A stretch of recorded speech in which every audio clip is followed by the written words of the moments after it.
Fallout, Equestria, Murky Number 7. By Murky Number 7. Blessing of the Stripes. Fallout Equestria, Murky Number 7. Chapter 5. Blessing of the Stripes. Is it zombies? What is it like to have a goal in life? It's all too easy to say that I have something to shoot for. Something to aim at and hope beyond all wishes that I can sometime attain it. But the more I thought about it, the more I began to realize that I was wrong. Did I want my freedom? I wasn't sure anymore, not after speaking with Protégé about what I truly understood or not. That great outside world could hurt me more than even a life of slavery for all I knew. Did I just want to escape the pain? My mindset had led me to consider this route in the wrong way one too many times before and would continue to do so. When no exit is given, I found myself more and more beginning to turn to options that would make it all stop no matter the cost. Was it to discover some Epiphany who would love me and care for me as much as I could in return? But then, who truly would? Peg or Sue were hated and I certainly wasn't the most charismatic and confident pony who ever lived. If asked my name by someone I didn't know, chances are I'd just squeak and avoid eye contact. The more I thought about it, the more I realized I had only one real goal. To survive anything that came my way. But is that really a goal? Isn't that just what every Epiphany seeks to do? It didn't particularly feel something I was convicted to enough in order to make the death-defying attempt I'd have to in order to finally escape Philadelphia. I didn't know what I really wanted, but the thought of going beyond the wall was the sole remaining thing that kept me from going mad with grief at the hand I had been dealt in life. But after meeting Brimstone, Glimmerlight and Protégé, that had been changed. Now, I had been given two paths to trot down. One a lifeline, tenuous and vague but a desperate hope all the same. To save Glimmerlight and pray that she agreed to help me in the escape. Her brief words gave me reason to believe this was worth trying for at the very least. I couldn't have done it alone and my confidence in myself had been shattered. To attain the aid of so many else would go a long way towards a successful attempt. On the other hoof, there was Protégé's offer. 2 years' service and danger in exchange for my eventual freedom. The callousness he showed to even smile as he signed me onto this operation spoke volumes of the reasons behind my shaky trust of that pony. Good intentions and a supposedly caring mindset mattered little when he was still the pony holding me against my will and forcing me into dangerous situations. All the same. Somehow, I couldn't shake the feeling that he understood me better than any pony else. If Brimstone and Glimmerlight cast me out, he might be my only vague ally in the nightmare that was Philadelphia with a road left. I let all these paths, thoughts and opinions flow through my mind.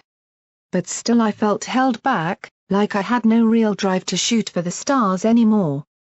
The stable dweller's influence was beginning to falter over time without seeing her. I desperately needed a figurehead, some Epiphany to give me a reason.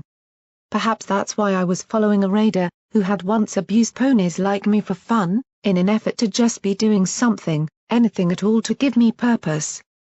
Or was it just because he had the authority that I couldn't say no to? My duality of personality was still a tough obstacle in my head from the authority of the master. What kind of life was this? Moving from slave work to pathetic tag-along? Sure, it was saving a life. But I doubted it would matter much after. She would heal and then I'd be back on my own again after Brimstone cast me out to keep them safer. I really wished I had something better to hang on to. I had only had to take care of myself in the past. To survive. To get my journal back. To attempt escape. I'd had a certain confidence that the master had broken once more. I needed it back, I needed something to prove to myself that I could still do this sort of thing and not go back to being the mindless slave I once was. I needed to save Glimmerlight, not just for her life, not just for the vague wish that she would become an ally, but also to give me something to cling to, something that I could use to remind myself that I was not beaten yet. It wasn't much of a goal. But for now, it was enough. Hearts and Hooves Hospital had clearly seen better days.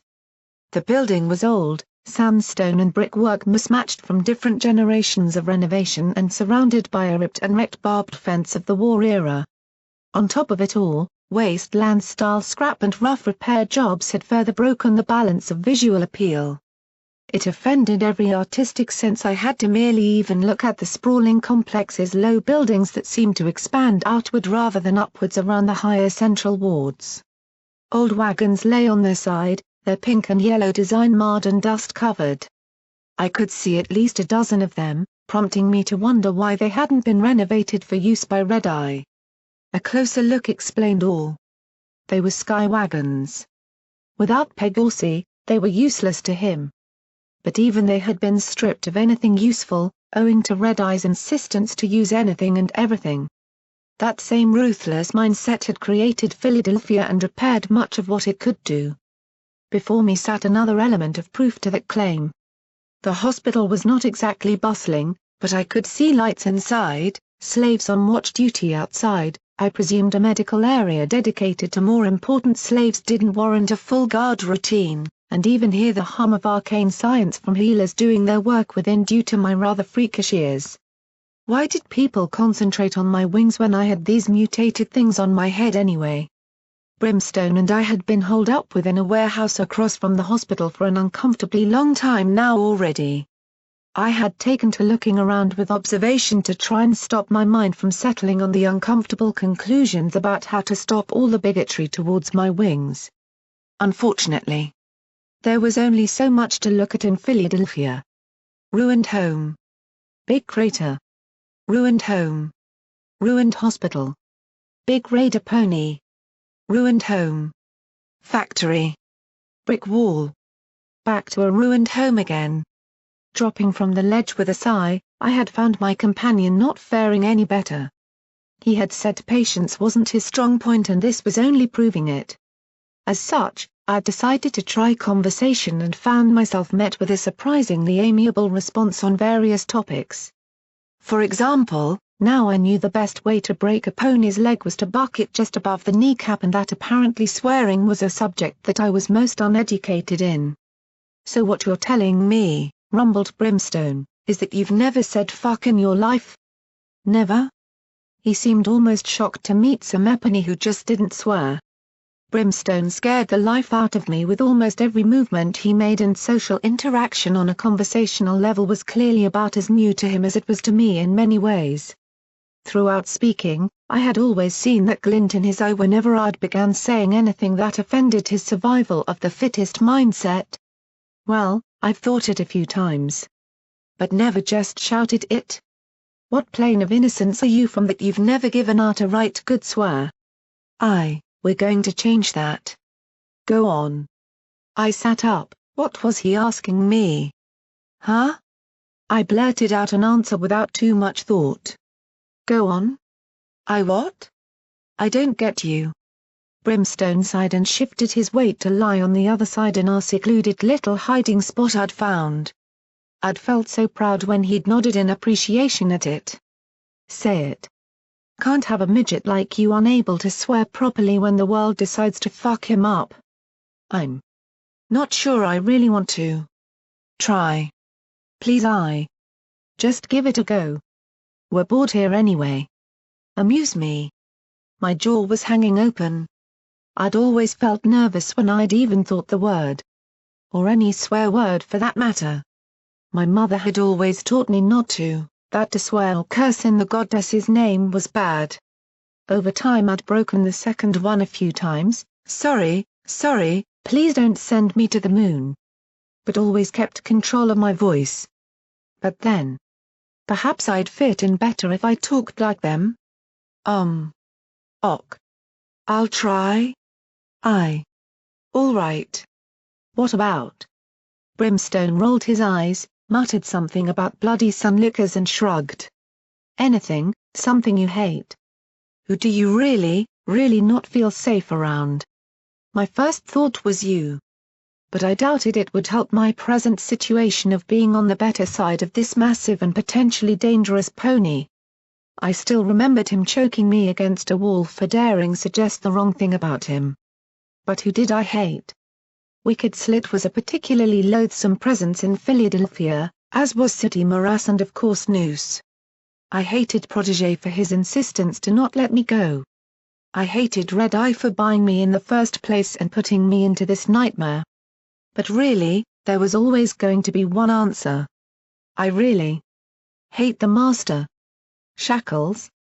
Pisspot of nasty that bastard is. See? Now you try. Say you fucking hate him or something. I sat up and took a deep breath, closing my eyes. I was actually shivering. What if he heard me? What if word got back to him? What if Celestia and Luna heard me? What if Brimstone laughed at how bad I was at proper swearing? Really, they paled in comparison to the real worry. What if Semepony told my mother? Right, I can do this, rebel a little. Show the Master he can't take your freedom of voice. I really I felt my face screw up and the word fall flat suddenly. Brimstone just shook his head. What is wrong with you? It's just a wee word, nothing to get worried over. Try again. I really No. I wasn't gonna give up, I'm doing it now.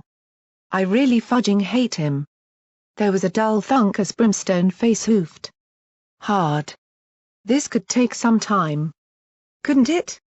I just nodded meekly, muttering small apologies under my breath. However, my ears pricked up as I heard a sound from outside. The sound we'd been waiting for. Noticing me perk up, Brimstone peered above the ruined windowsill. Looks like a bit of waiting paid off.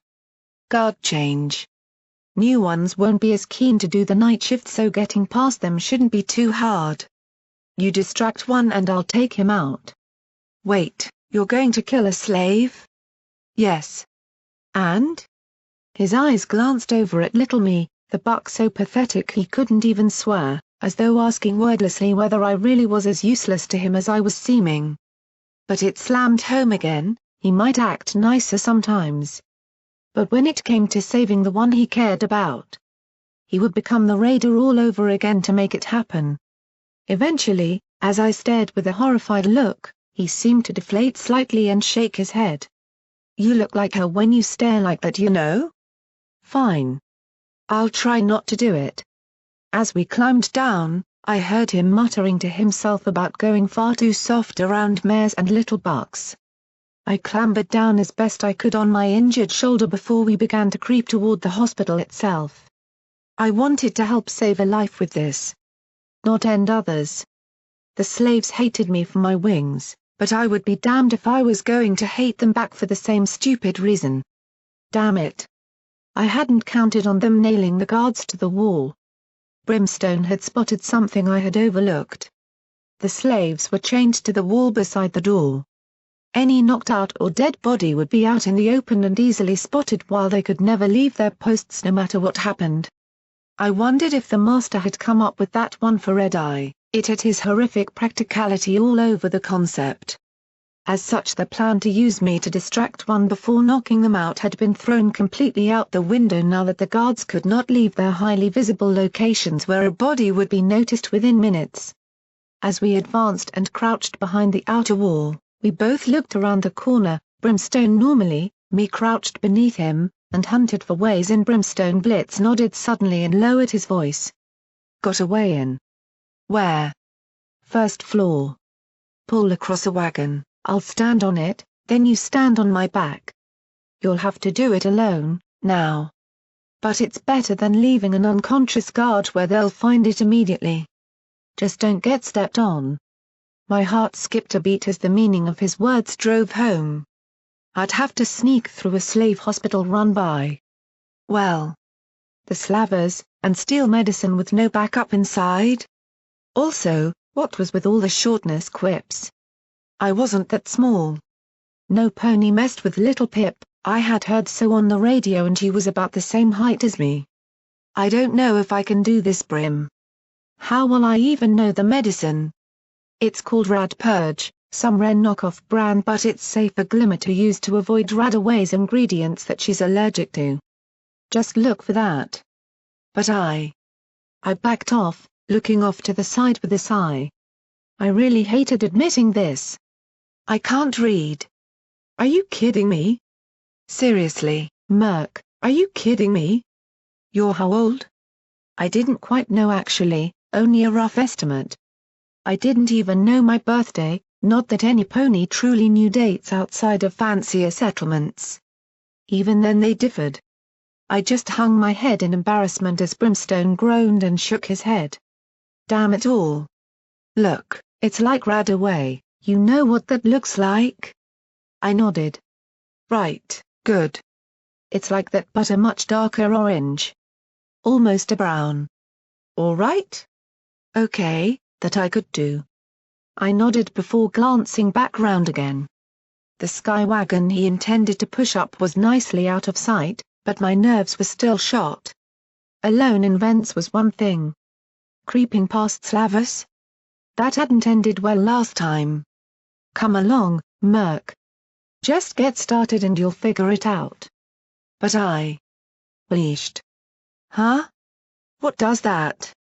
It means shut up. Now come on. His voice held a tone of authority. I'd forgotten he had led others. I felt the slave in my mind bidden to obey the command as I trotted quietly after the big earth pony toward the wagon, wondering if I really was making this choice on my own or if it was only because he was telling me to help him. Some days, I wished I could tell the difference of choice from obedience. Inside I didn't find much I hadn't expected. There were wards with little cleanliness and rather disturbing traces of red stained into the floor. Slaves groaned from open wounds while any pony with a degree of medical ability was moving around, checking the patients. Too many times I saw them sigh dejectedly and move on. Thankfully, no pony seemed to mind me being there amidst the strangely slow-paced yet chaotic scene of pain and half-hearted healing that took place around me. Even so, I quickly snatched some bandages from an empty bedside and used them to cover my pit buck. It mostly looked like scrap, but there was no sense in taking the chance. Perhaps they might think I was injured and had a right to be here. The thought quickly occurred that I was injured. Just I wasn't considered valuable enough to send to this place for treatment.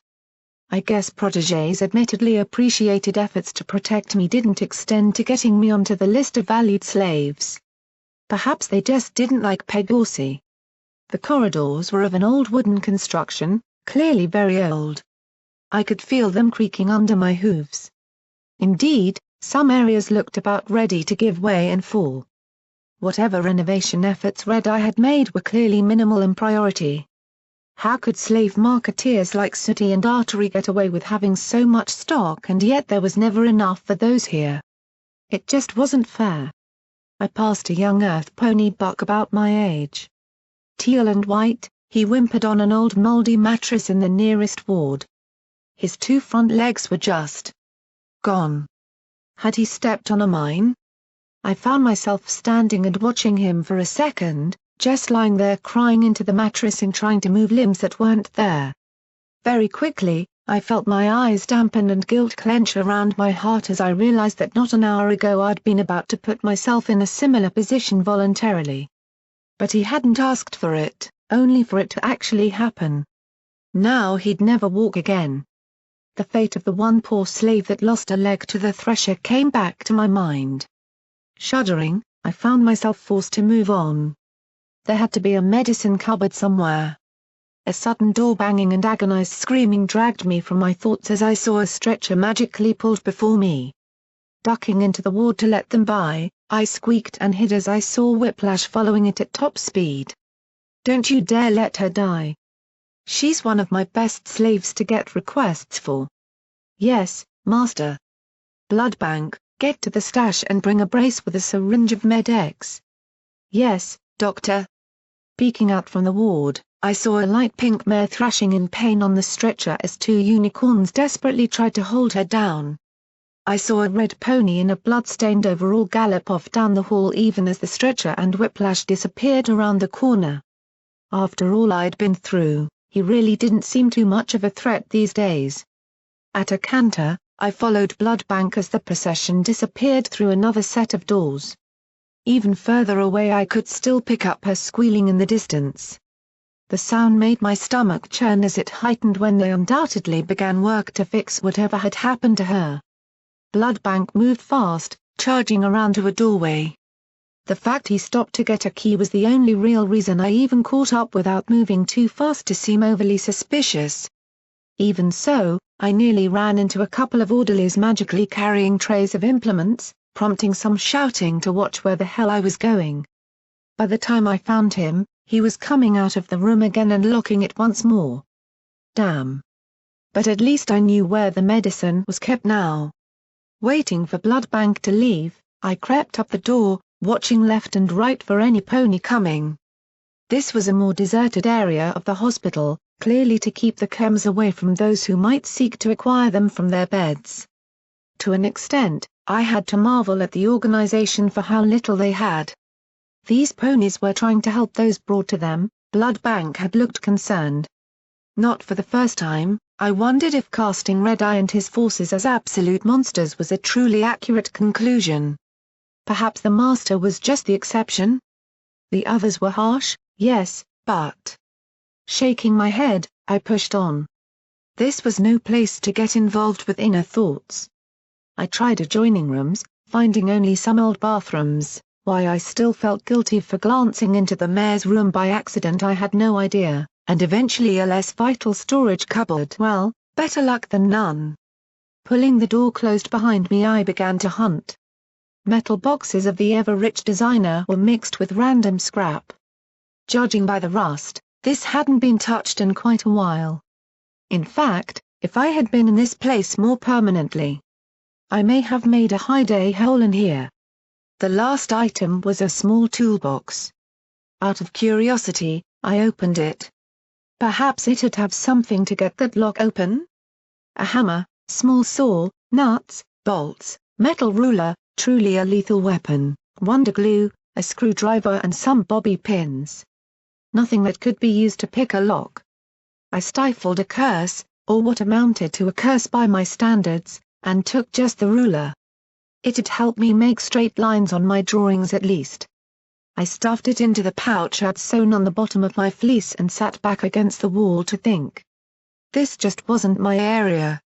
Sure, I was a little thief, that I'd come to accept, but getting through obstacles was just beyond me. The mayor would probably have known how, she seemed intelligent. Brimstone would probably just knock and the door would open from sheer terror of the alternative. Protégé. Well, he would just use the key. But for a little thief like Murky number 7. Like me. What could I do? Tossing ideas around, I gave up somewhere around hoping I had an undiscovered talent for making explosives out of wonder glue and lint before realizing the obvious. I was a thief. There was a key. Well. Duh. It took a few minutes to relocate Bloodbank as I followed the same wailing that still sounded through the hospital.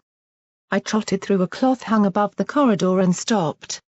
All this walking and running was not doing my shoulder any good at all. I wondered if they had any more medics in that cupboard, that had worked last time pretty nicely. Bloodbank was standing outside a room separated by a clear perspex viewing window. Behind it, I could see the mare thrashing as a unicorn tried to get the syringe of Med-X into her. I dared not look too closely, I didn't particularly want to see some gruesome injury to keep me up at night. The sound of a pony being sorted by the threshing machine still made me shiver from time to time. Bloodbank's key was rather convenient, hanging from his side lapel for easy access with magic. However, even as I began to slowly approach, I could see how reflective the perspex was. Any attempt to sneak up and lift it would be spotted instantly. I tapped the goggles on my head while thinking. Bloodbank had acknowledged my presence with a brief glance, but seeing the bandage just grunted and looked back into what I guessed was the operating theater. If you're a visitor for Petal Leaf here, you'll have to wait. I spotted a quick chance and an idea. I couldn't sneak up to him, so I'd do the next best thing. Petal Leaf? Sweet Celestia, is she all right? Please. I have to see her. I threw on my most dramatic and pained voice, letting my pitch go almost to breaking point as I galloped forward towards the window. Bloodbank sighed, turning to block my way. I said, "I am sorry, but you cannot." I tripped. Slamming into Bloodbank, the pair of us tumbled to the floor. I was given an unexpected lesson in swearing as he rose to his hooves and battered me around the head once or twice for acting so moronic in a hospital. Shooing me out, I pretended to struggle and whine as I was almost thrown through the curtain again. With a final scream to never get in the way again, I was painfully half-bucked across the floor. Groaning, clutching my side, I cowered into the corner of the reception as everybody else stared. But at least I had the key hidden in my mouth from one pickpocketing little swipe. I was feeling at least moderately proud. I'd gotten in without harming any pony and I could just leave the key behind the unlocked door when I left so the doctors would still be able to access it and treat others. We'd save a life without hurting any pony. Well. Almost. Flippy Bit's hatred still resounded in my mind. But that had been an accident, right? Brimstone would have let him go if he hadn't died on the doorway, right? Right? I knew I was wrong, but right now I needed to stay as optimistic as I could. I was trying to build confidence to pursue something bigger again. I couldn't afford to always second-guess myself. I was moving back toward the medicine cupboard again when I spotted another doctor leaving the room once more. I had to fight to not gasp as I galloped back to the last corner and hid behind it while he passed by. He was carrying just what I needed. Elation filled me as he left and I galloped back to the door, unlocked it and triumphantly ran in. This place definitely had the right stuff. It didn't. The shelves were stocked with pretty low size and quality medicine with only a smattering of higher dose or quality chems and medical supplies. There was a clear gap beside the Radaway shelf where only one of the orange packets remained. Truth be told, I'd been planning to steal some more, they'd get restocked right? But seeing the pitiful amounts, and remembering the suffering of slaves all around me, I couldn't. It would be as bad as becoming a slaver myself. The words of the first doctor came back to me. The medicine cupboard. Singular. This was the only one. I'd failed Glimmerlight. I collapsed onto my knees in the middle of the cupboard, sobbing as I remembered her wonderfully peaceful and energetical look even through her sickness. I realized just how much I'd wanted to meet this wonderful mare who Brim had claimed didn't care what type of pony I was. But now she wasn't going to survive because I couldn't figure out a damned lock fast enough to beat the last of the stock being taken. Unless.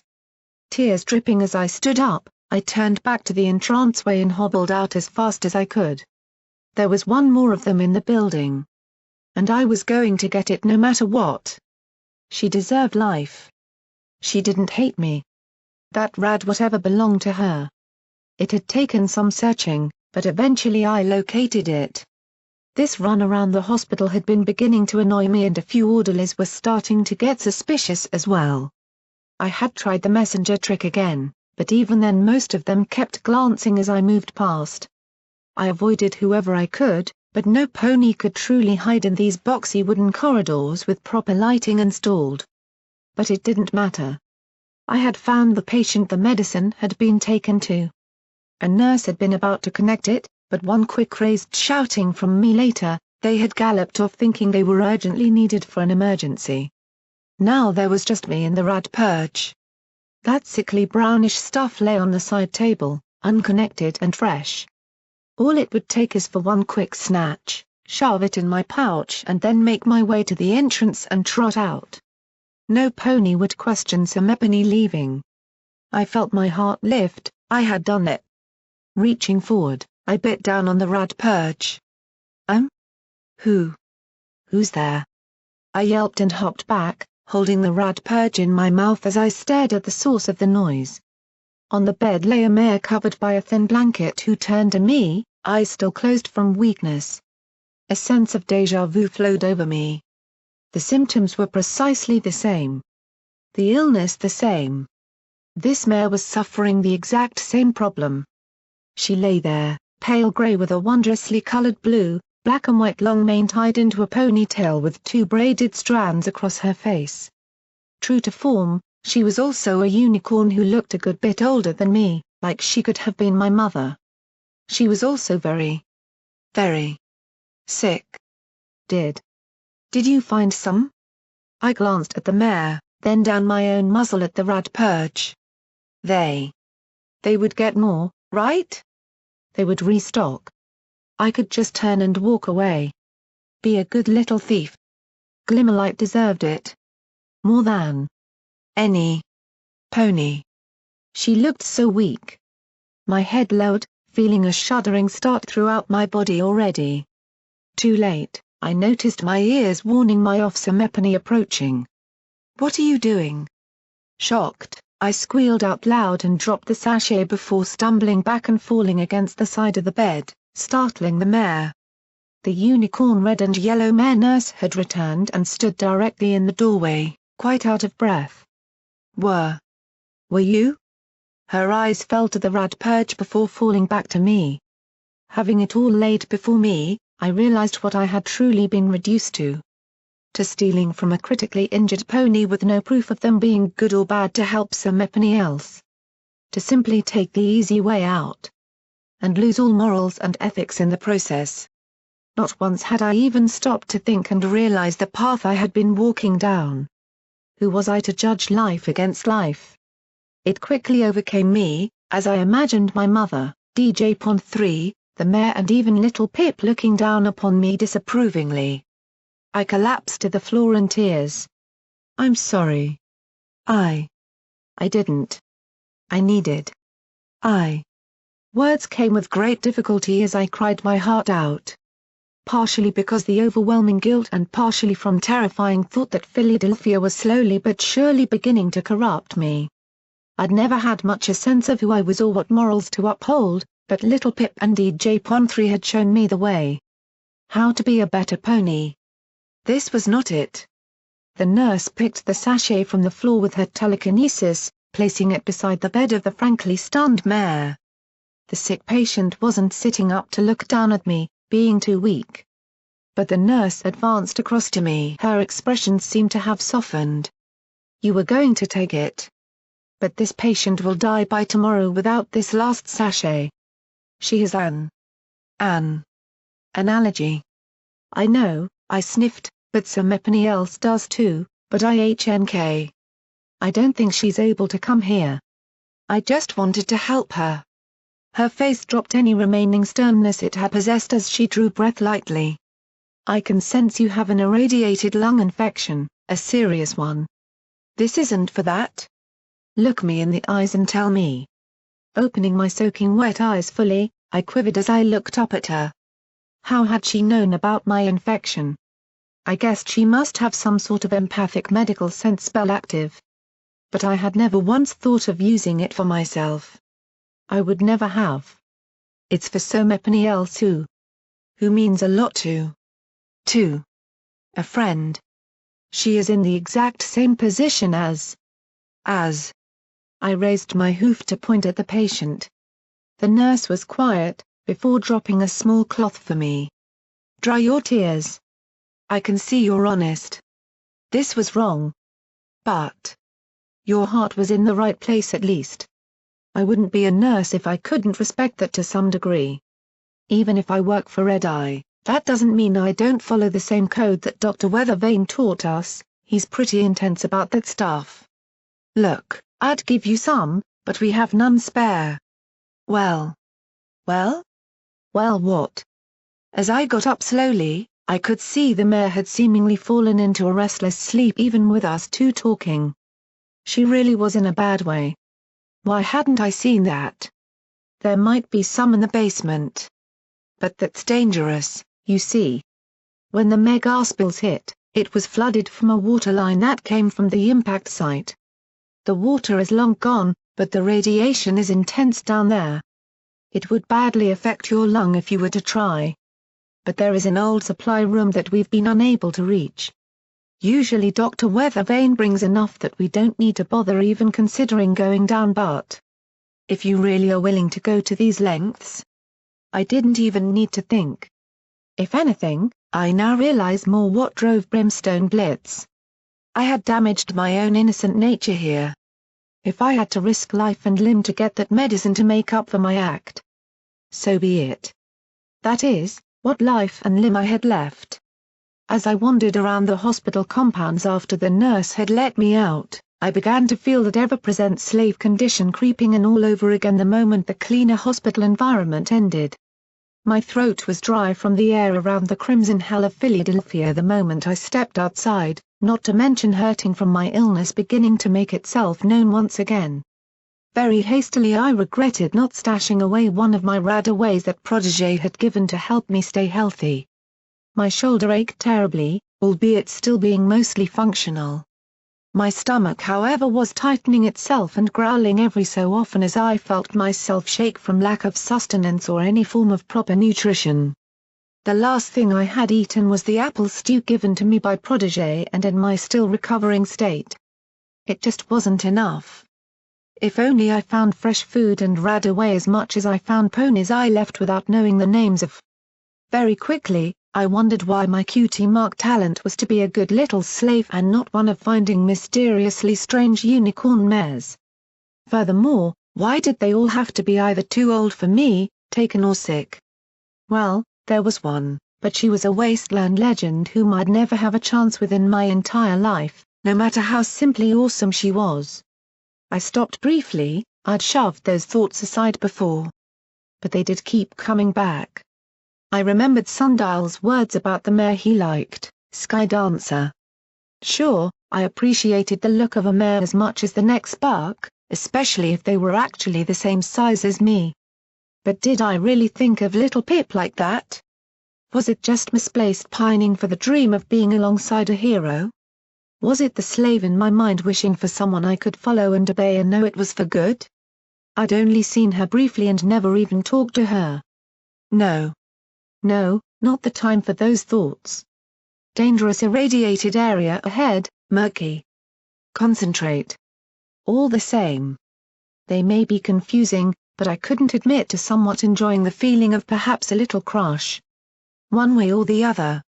It gave me something nice to dream of to help keep my mind from feeling too guilty from my thievery until later when I could let it all out by drawing. Brimstone found me spluttering and coughing through a bank of contaminated dust blown in from the nearby crater. Dropping on my side near him for a breather, I reflected that I should probably have asked for something to fight the radiation while inside. Especially given where I was about to go. You don't have it. The words held a lot of potential for violent anger at my coming out empty-handed. Perhaps it would be best he didn't know that I had turned down some. No, but I know where now.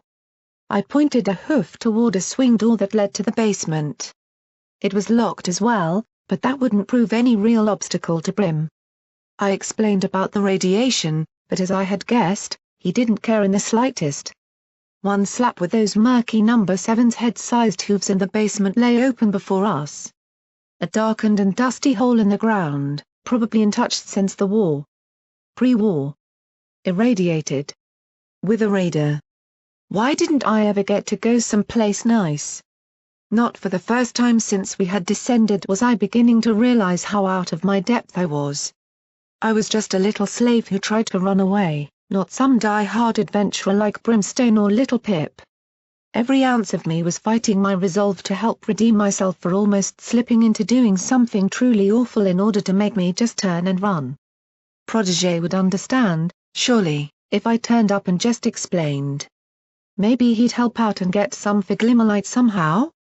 I almost hated the fact that I was genuinely wishing I could just go back to one of my old masters outside Philadelphia so I could live in a radiation-free area and just toil away until I keeled over with a lot less scary things and pain all the time. I could just barely see down here. Already the radiation was noticeable as I felt my chest begin to burn. Each breath was labored and I had to stop and cough every so often, much to Brimstone's annoyance.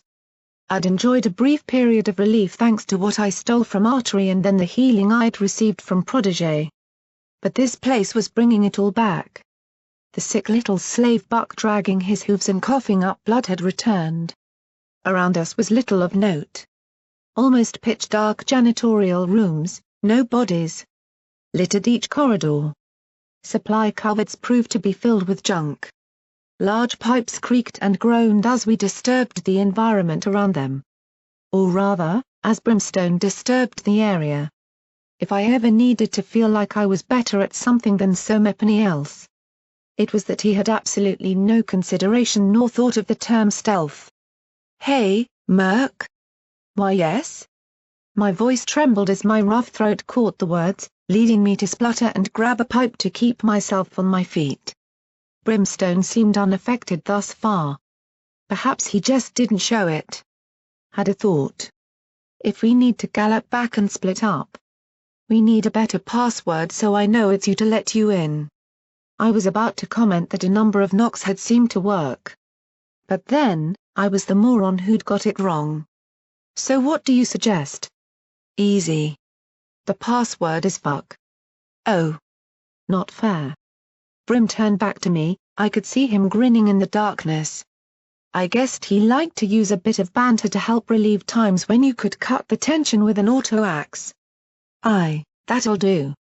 Now, you should go up front, you seem to be able to see better than I in the dark.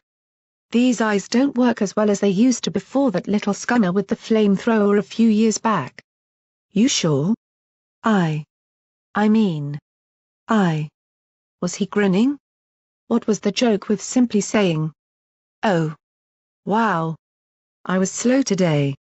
Sighing, I staggered up front, glad that at least Brimstone would be able to see if I were to be about to collapse. Perhaps he'd carry me back out again. Perhaps he'd just leave me here. The worry shaking me led to another foul cough. At least I wasn't vomiting blood yet. Each step I made was hardly without worry. My eyes adjusted well to see a vague outline of thin corridors and irregular doorways that hardly seemed shaped for ponies at all. I began to wonder if the designer had even thought of those who might have to access it during operation. Thick layers of dust were not helping my breathing one bit as I carefully edged around old tools and murky objects that I couldn't even discern the original use of. My ears worked just fine though. And I didn't like what they were hearing. Light shuffling trotting. I froze on the spot, leaning down and hoping Brimstone would get the message as I closed my eyes and just listened. Clack. SSSHHH. Clack. SHHHH. Clack. SSSHHH. The thick concrete ceiling kept all sound from above out. Whatever was moving was down here. My quivering became a fearful shake as I remembered the hellish zombie janitor thing in the dark. That howling mutilated and rotten face inches from my own haunted my every thought. What I could hear was moving idly, dragging its hooves behind it and moving aimlessly.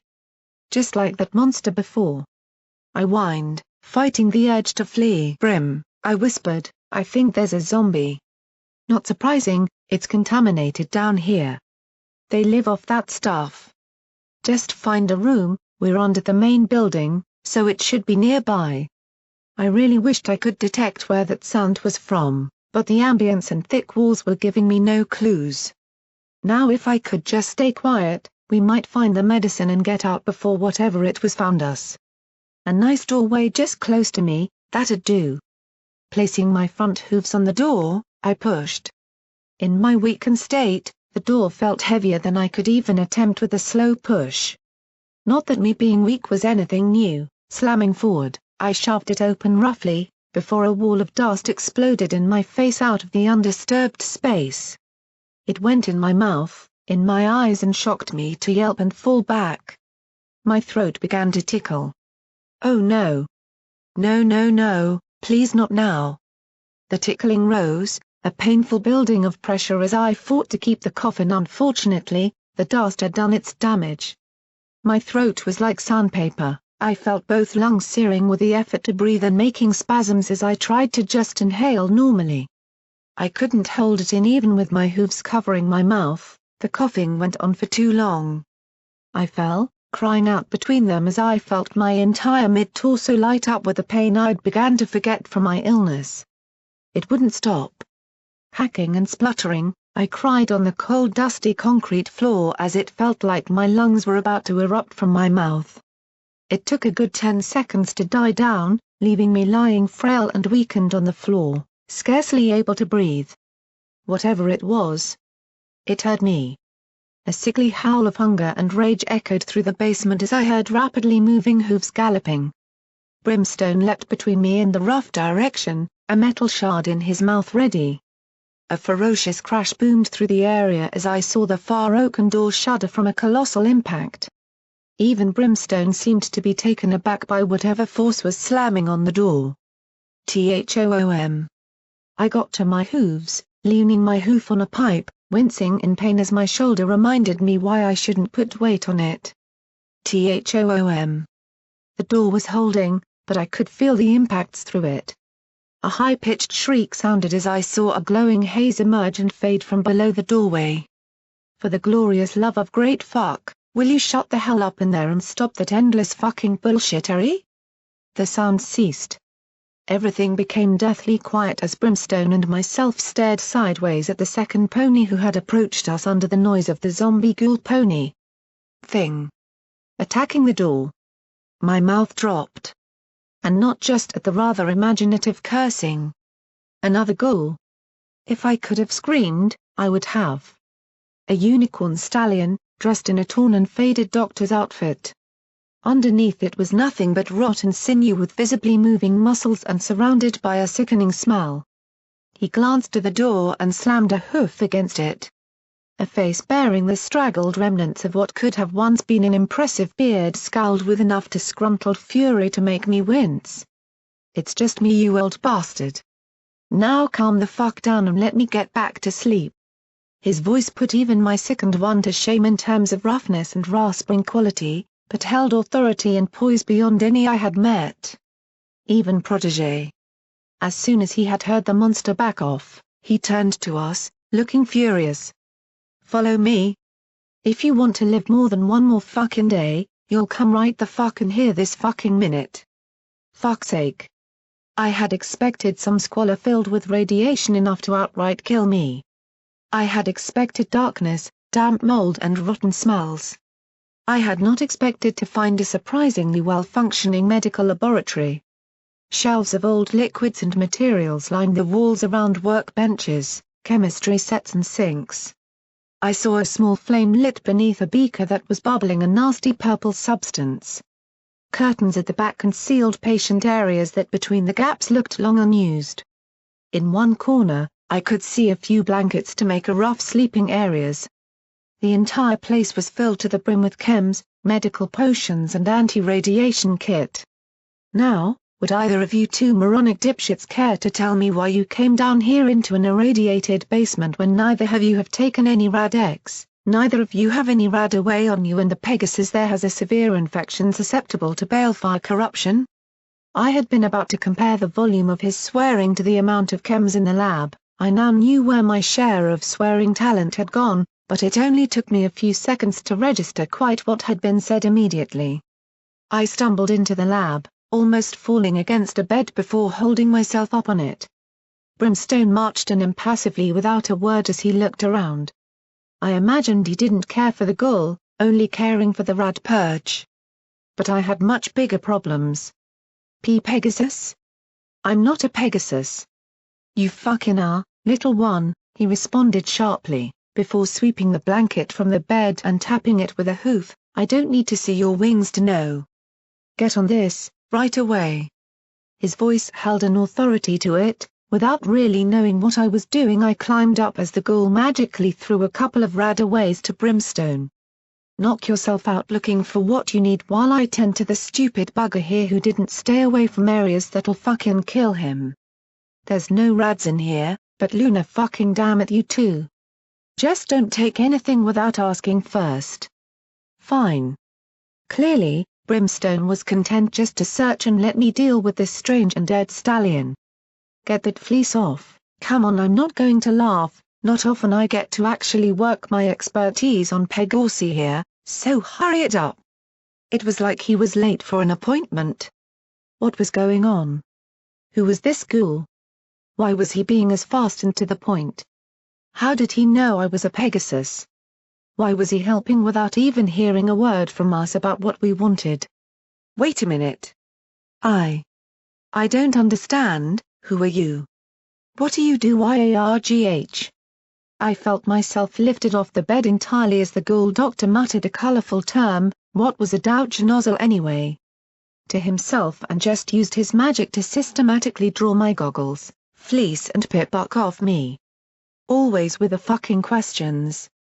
Fine, listen while I work. He moved forward, dumping me back on the bed before walking around me with his horn angled toward me. I felt exposed. Not for any sense of being embarrassed, but simply for my wings being on show. I am Dr. Weathervane, trauma surgeon from Canterlot Royal University, and don't you fucking smirk because I am no hoity-toity prick like some others I could mention. Pegosi specialist, lead surgeon general to the Shadowbolts under Ministry Ma Rainbow Dash and previously the personal physician to the Wonderbolts. That's why I recognized you the moment you walked in. I don't need to see wings to see a Pegasus. The way you trot. The way your head bobs. Fuck, even the average size of your hooves for your scale. All right, enough with the shortness already. But immediately, I remembered Brimstone's words about wings not being the only thing that made you a Pegasus. I quickly had a sense of just how right he had been. I had been born to be what I was and I shouldn't be trying to change that. Silently, I muttered an apology to my own wings for the horror I had even began to scarcely contemplate inflicting upon them. Could say I'm one of the most experienced surgeons in Equestria more than likely. I certainly haven't met any others with 270 shit-filled years of experience. So consider yourself lucky you found me. Stupid bastard. Wandering into an irradiated area with So that's what it is. Interesting. I didn't even know where to start. Every ounce of social capability I had was simply being run over by this ghoul surgeon. Best to start basic. On the present. What was that thing outside? Oh? Flower pot? Don't mind that cranky old ass. Used to be one of my colleagues until the balefire gave us both a suntan till the end of fucking time. I locked him in that quarantine cupboard. Don't worry, that door's reinforced metal behind the oak finish. He can't get out. Good thing too. Big radiation leak in there, he's probably strong enough to knock your head clean off by now. Now hold still and raise your wing. Oh, here we go. I can't. Sorry. I buried my face in my hooves, blushing red. This unicorn had seen Pegosi in their glory days. How pathetic would I be in res? My right wing screamed in pain as it was magically pulled out. I screamed in a more literal sense. Oh, stop whining. I tell ya, back during my time with the Wonderbolts, Maya called Spitfire had her wing snapped in 3 places from a crash landing. I reset all of them in the dressing room, and did she give so much as a squeak? Hell no she didn't. Not like Sorin. Always whined on his checkups that Big Foal did. Now come on, worst part is over. Hold still and it won't hurt a bit. Why? Why are you doing this? My voice was gasping under the rough treatment, coughing every time I took a breath too quickly. Are you a bloody simpleton? I'm a fucking doctor. What do you think I'm meant to do when I see a pony dying and injured in front of me? Silence reigned for just a second. Hesitantly, I cast a glance up to see for once he had stopped moving to match me. Only then did I finally catch the look in his eyes as I shifted uncomfortably. That look of pain. Because he was seeing another pony genuinely suffering before him. How many times had he seen that same look over the long years in the wasteland? Those centuries of dedication to a craft did not allow him to ignore me. I quickly began to gain a respect, even through the rudeness. He had taken the wasteland's horrors for longer than, well, possibly any pony ever. Yet he still helped. Pain scared me. But for once, I nodded. Even if he didn't truly show it, he was a true doctor. I finally saw exactly what DJ Pon3 had meant. Ghouls truly were ponies too. In many ways, they were better than any of us, for they knew where this world had come from and what values had to be held onto. Now hold still while I get the other wing. Celestia's fantastic ass, kid, how long has it been since you washed under these things? Much wailing and cursed comments of how much of a fool I was. I eventually learned more as he went about his business. Weathervane, despite his somewhat abrasive manner, had taken to clinging onto his principles to help him stay sane across the centuries. The result seemed to be Sir Mepany, who was more determined to heal others than was generally socially accepted. An odd combination, to say the least. It was also why he had started working for Red Eye. Weathervane had lived in Philadelphia, or at least had originated here, before the war. This basement was his personal research and chem lab for the hospital he had actually founded and run above. Very quickly, the haphazard artistic design made sense as I learned more about Weathervane's insistence of efficient quality over aesthetic requirement. Even now, 200 years after the apocalypse, he had remained at his post. No matter who now ran the city. Part of me was tempted to ask him about before. But I sensed it might be a sore spot, and I knew how badly I reacted to stories of the past anyway. Perhaps it would be best just to stay quiet on this one and treat him as an individual of the present rather than a relic of the past. While checking me over, his horn had flared as he spoke. My shoulder's pain had numbed and eventually faded before he strapped a tight wrap around it. Bruises and cuts I didn't even know I had disappeared as I was fed a stale-tasting healing potion. He seemed greatly interested in my wings, however, tutting and shaking his head. So Mepany really did a bloody number on you, kid. Would I be right in guessing blunt trauma? I think I must have twitched as the unpleasant memory of being dragged into an old barn by fellow slaves resurfaced. Eyes clenched closed and fighting not to have a minor breakdown, I nodded. Dr. Weathervane's tone has softened after his scathing anger. Indeed, he only frequently cursed now. For him, that was a step down. Old injury too, but that will have to wait. I'll perhaps be able to give you some more information or treatment or some shit to get rid of the pain at least later on. But for now we have something a bit more important to discuss. Setting some rad away beside me, he motioned to drink up whilst he moved backward and settled against the counter. I could hear Brimstone still stomping around, becoming aggravated as he hunted for Rad Purge in the back of the room. Well, Murky number 7. Weathervane's voice rasped and echoed from the walls to give it a somewhat fading slimy quality. He brought a pair of reading glasses to his face as he gave me the look that told me I should be sitting down. I'm afraid I do not have very good news for you.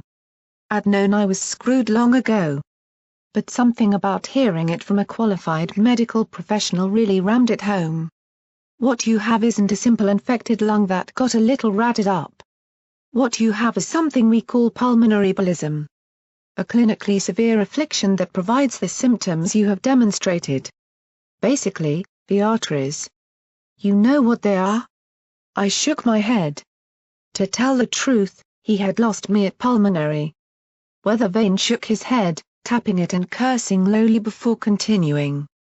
This isn't technically right, but something in your lungs is clogged up by an unspecified substance. In this case, it's your birth defect. Your ears show signs of taint mutation.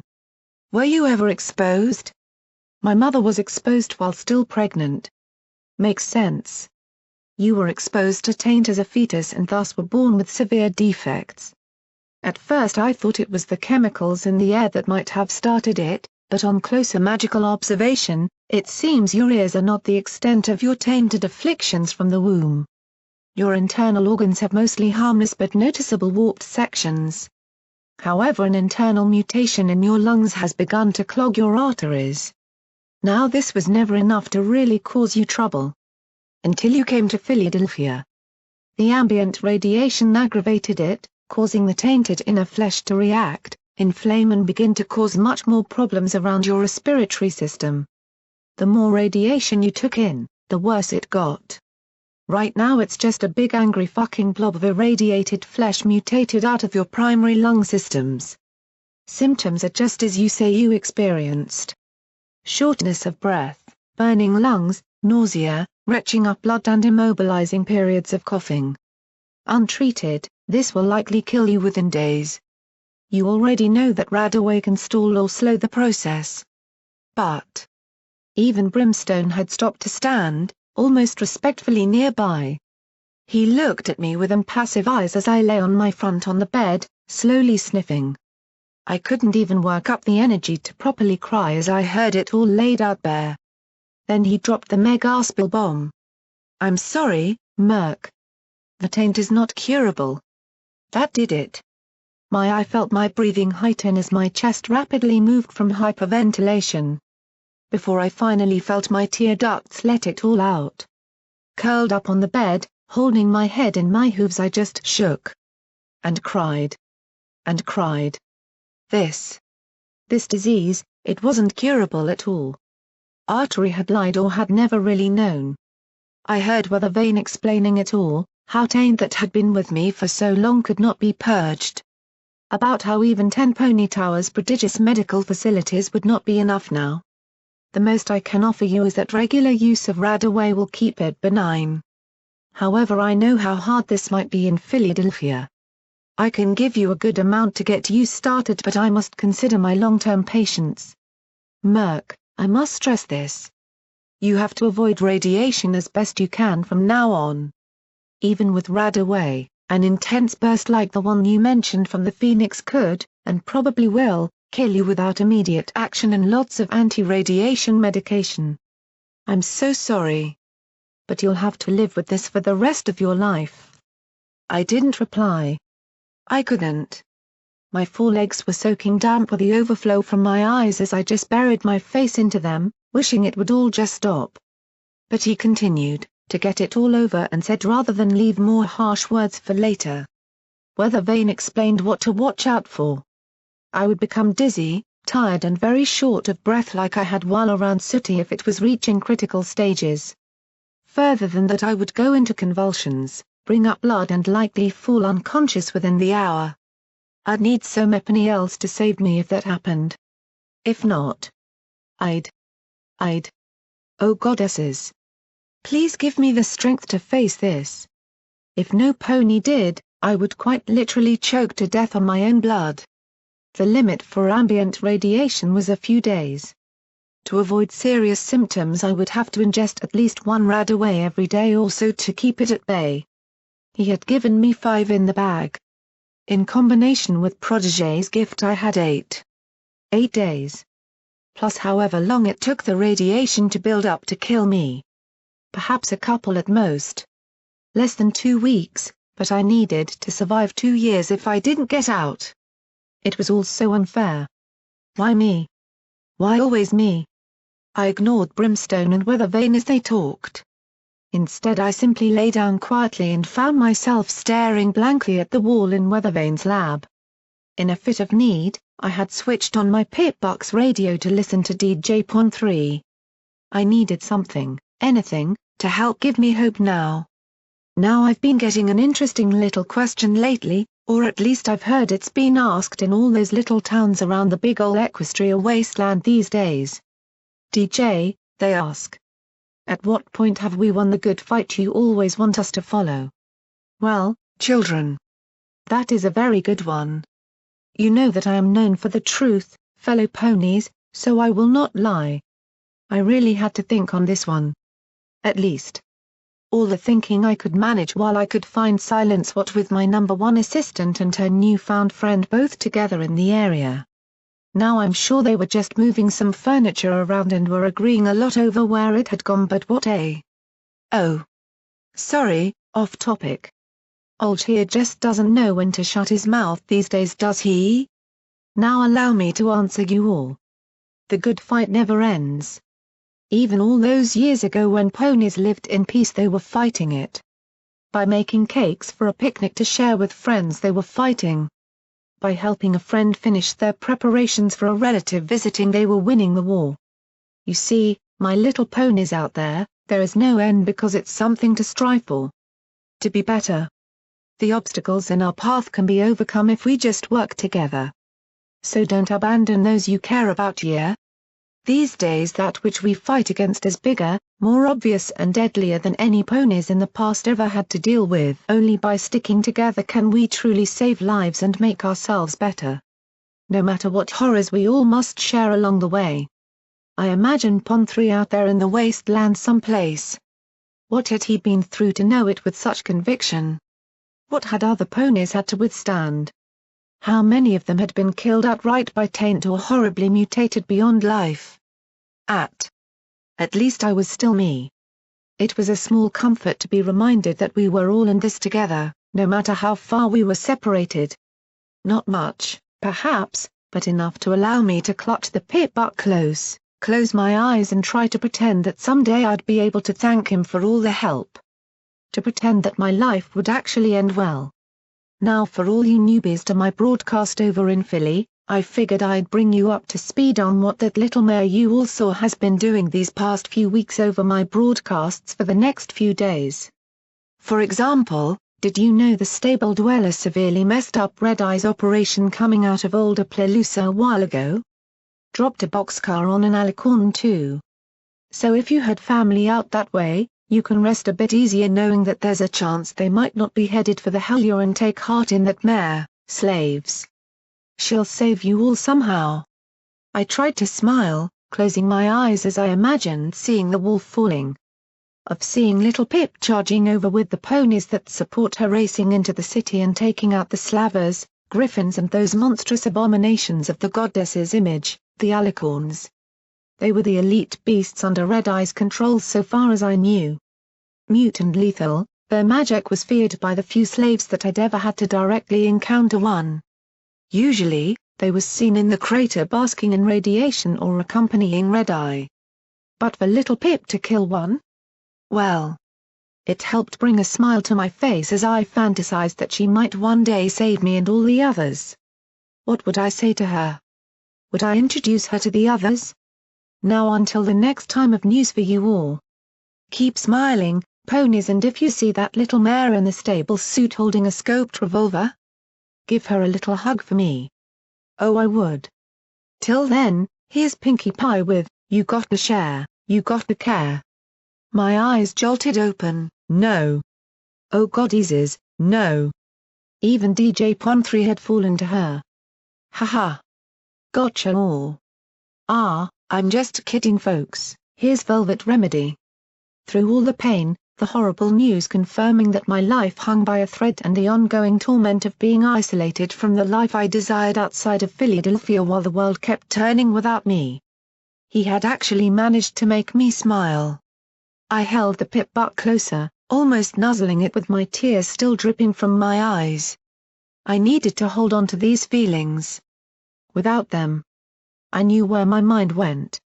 The control tower was too vivid in my mind. Too easy a route to avoid a life of pain the disease would leave me with. The stable dweller, little Pip. She was the main source of my hope and inspiration to continue. Thank you. Brimstone's deep voice cut the moment harshly and made me wince as his tone rose to fury. You want me to go where? I had missed the majority of Brim's debate over the Rad Purge. Waking from my depressive daydreams, I found Brimstone Blitz and Dr. Weathervane engaged in an argument over payback for him whipping up a new batch of Rad Purge. Apparently, he was actually the inventor of the brand that had never really made it in the market the same way Radaway had. As such, he was now the only source of the medication. There are 68 fucking slaves in this city that have this particular allergy, Raider. You bring her to me, I'll heal her.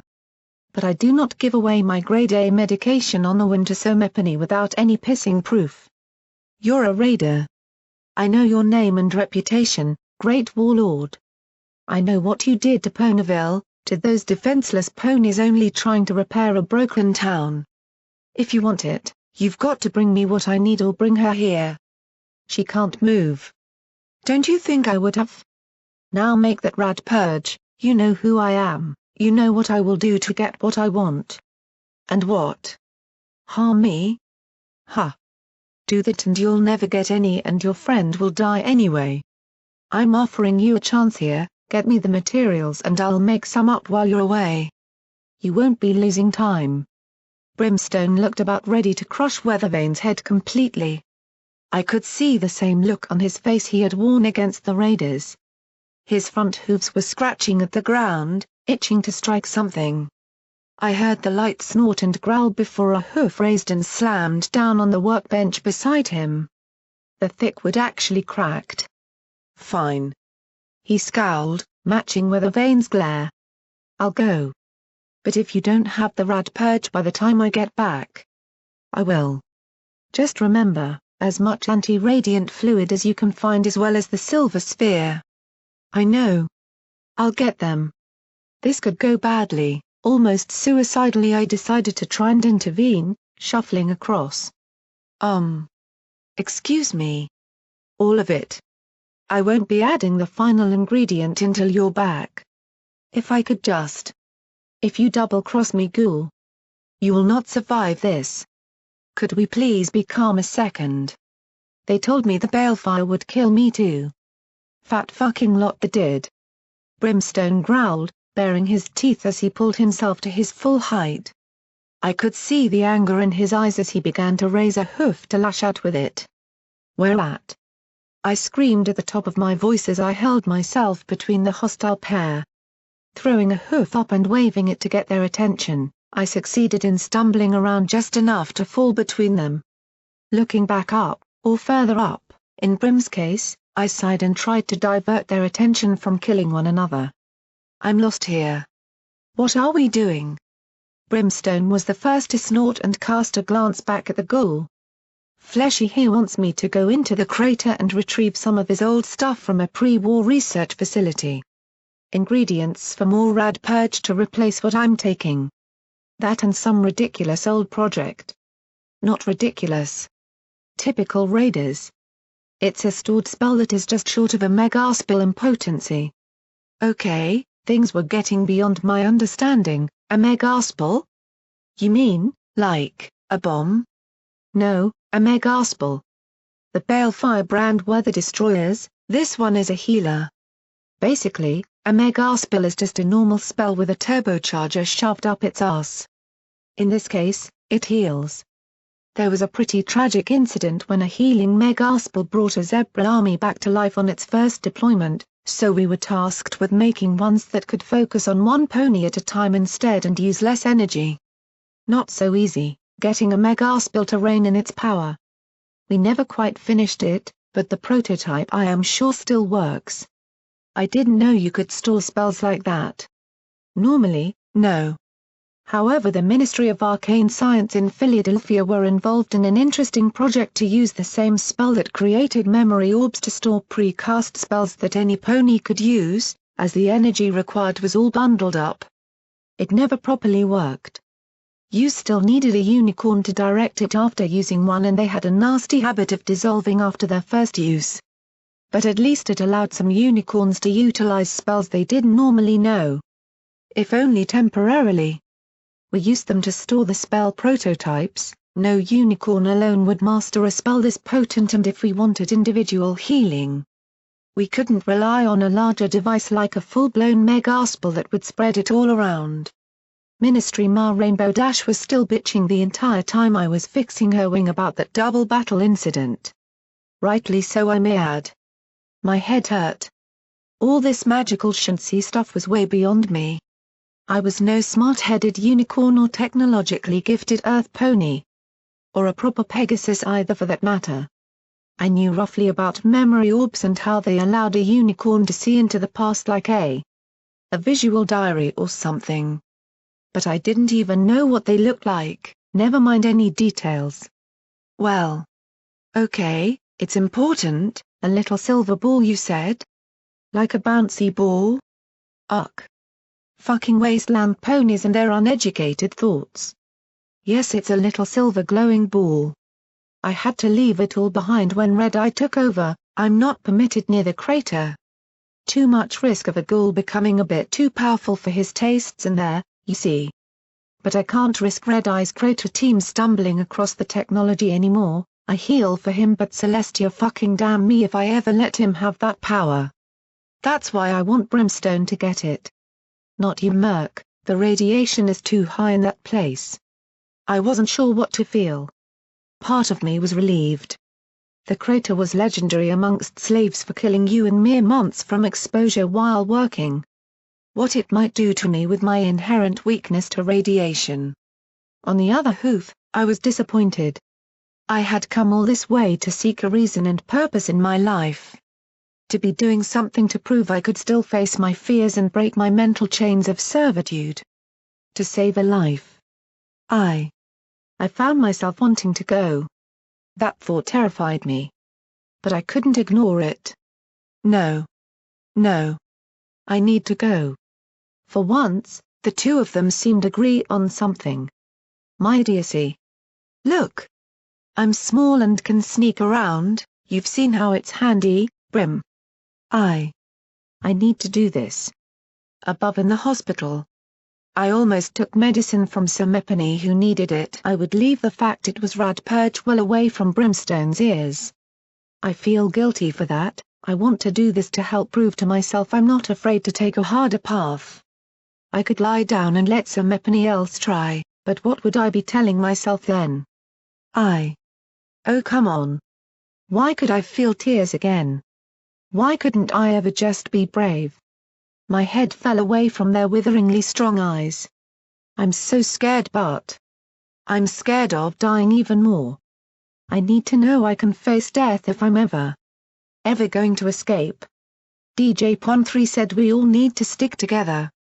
Please, helping you is all I've got. Without it, I'm just a slave again. There was a long pause. Eventually, Brimstone sighed, shook his mane and rolled his eyes. If you want to come, you can. Just know that you will not be my priority if I have to choose between you and Glimmer. If you get sick, you can crawl. Weathervane matched the rolling of the eyes as he turned away to his instruments and began setting up beakers and small flame burners. The times when I could hold a patient back are long gone now. If you do go, I imagine I'll be seeing you very soon. Either in intensive care or an autopsy. But he sighed and magically grabbed 2 bottles of pills to toss to us. If you are going, take this. It's Rad-X, it'll help your immunity levels a little. You take it too, Raider. Grab that healing potion from the far desk too, chances are you'll need one. Fucking hell. What is it with wasteland ponies being so bloody stupid these days? The rads in there are liable to kill you in less than an hour in your condition, Merc. Just move as fast as you can or something. Still a fucking stupid move. I thanked him, even if Weathervane didn't show it, I could see he was saddened by my choice to put myself in danger. I didn't dare ask him about it. Or I was afraid that I'd be swayed to stay out of fear by any logic or frank common sense he might use to convince me. The master had broken my confidence to rebel. But the urge to save a life, to gain an ally, was all I had left to prove he hadn't completely shattered my freedom yet. Even if I had to put myself into the very environment I'd just been told was the most dangerous thing I could ever do. The healing potion went into my saddlebag along with the rad away. I'd have to leave most of it at the mall to not risk carrying every piece of my required medicine with me. As Brimstone left, I turned back. There were a couple things I wanted to ask. This Megaspel. It wouldn't cure taint, would it? Weathervane just shook his head without even looking at me. His entire body seemed to slump a little. I hadn't held much hope for it doing that. But even so I felt a painful pang of inevitability setting in again.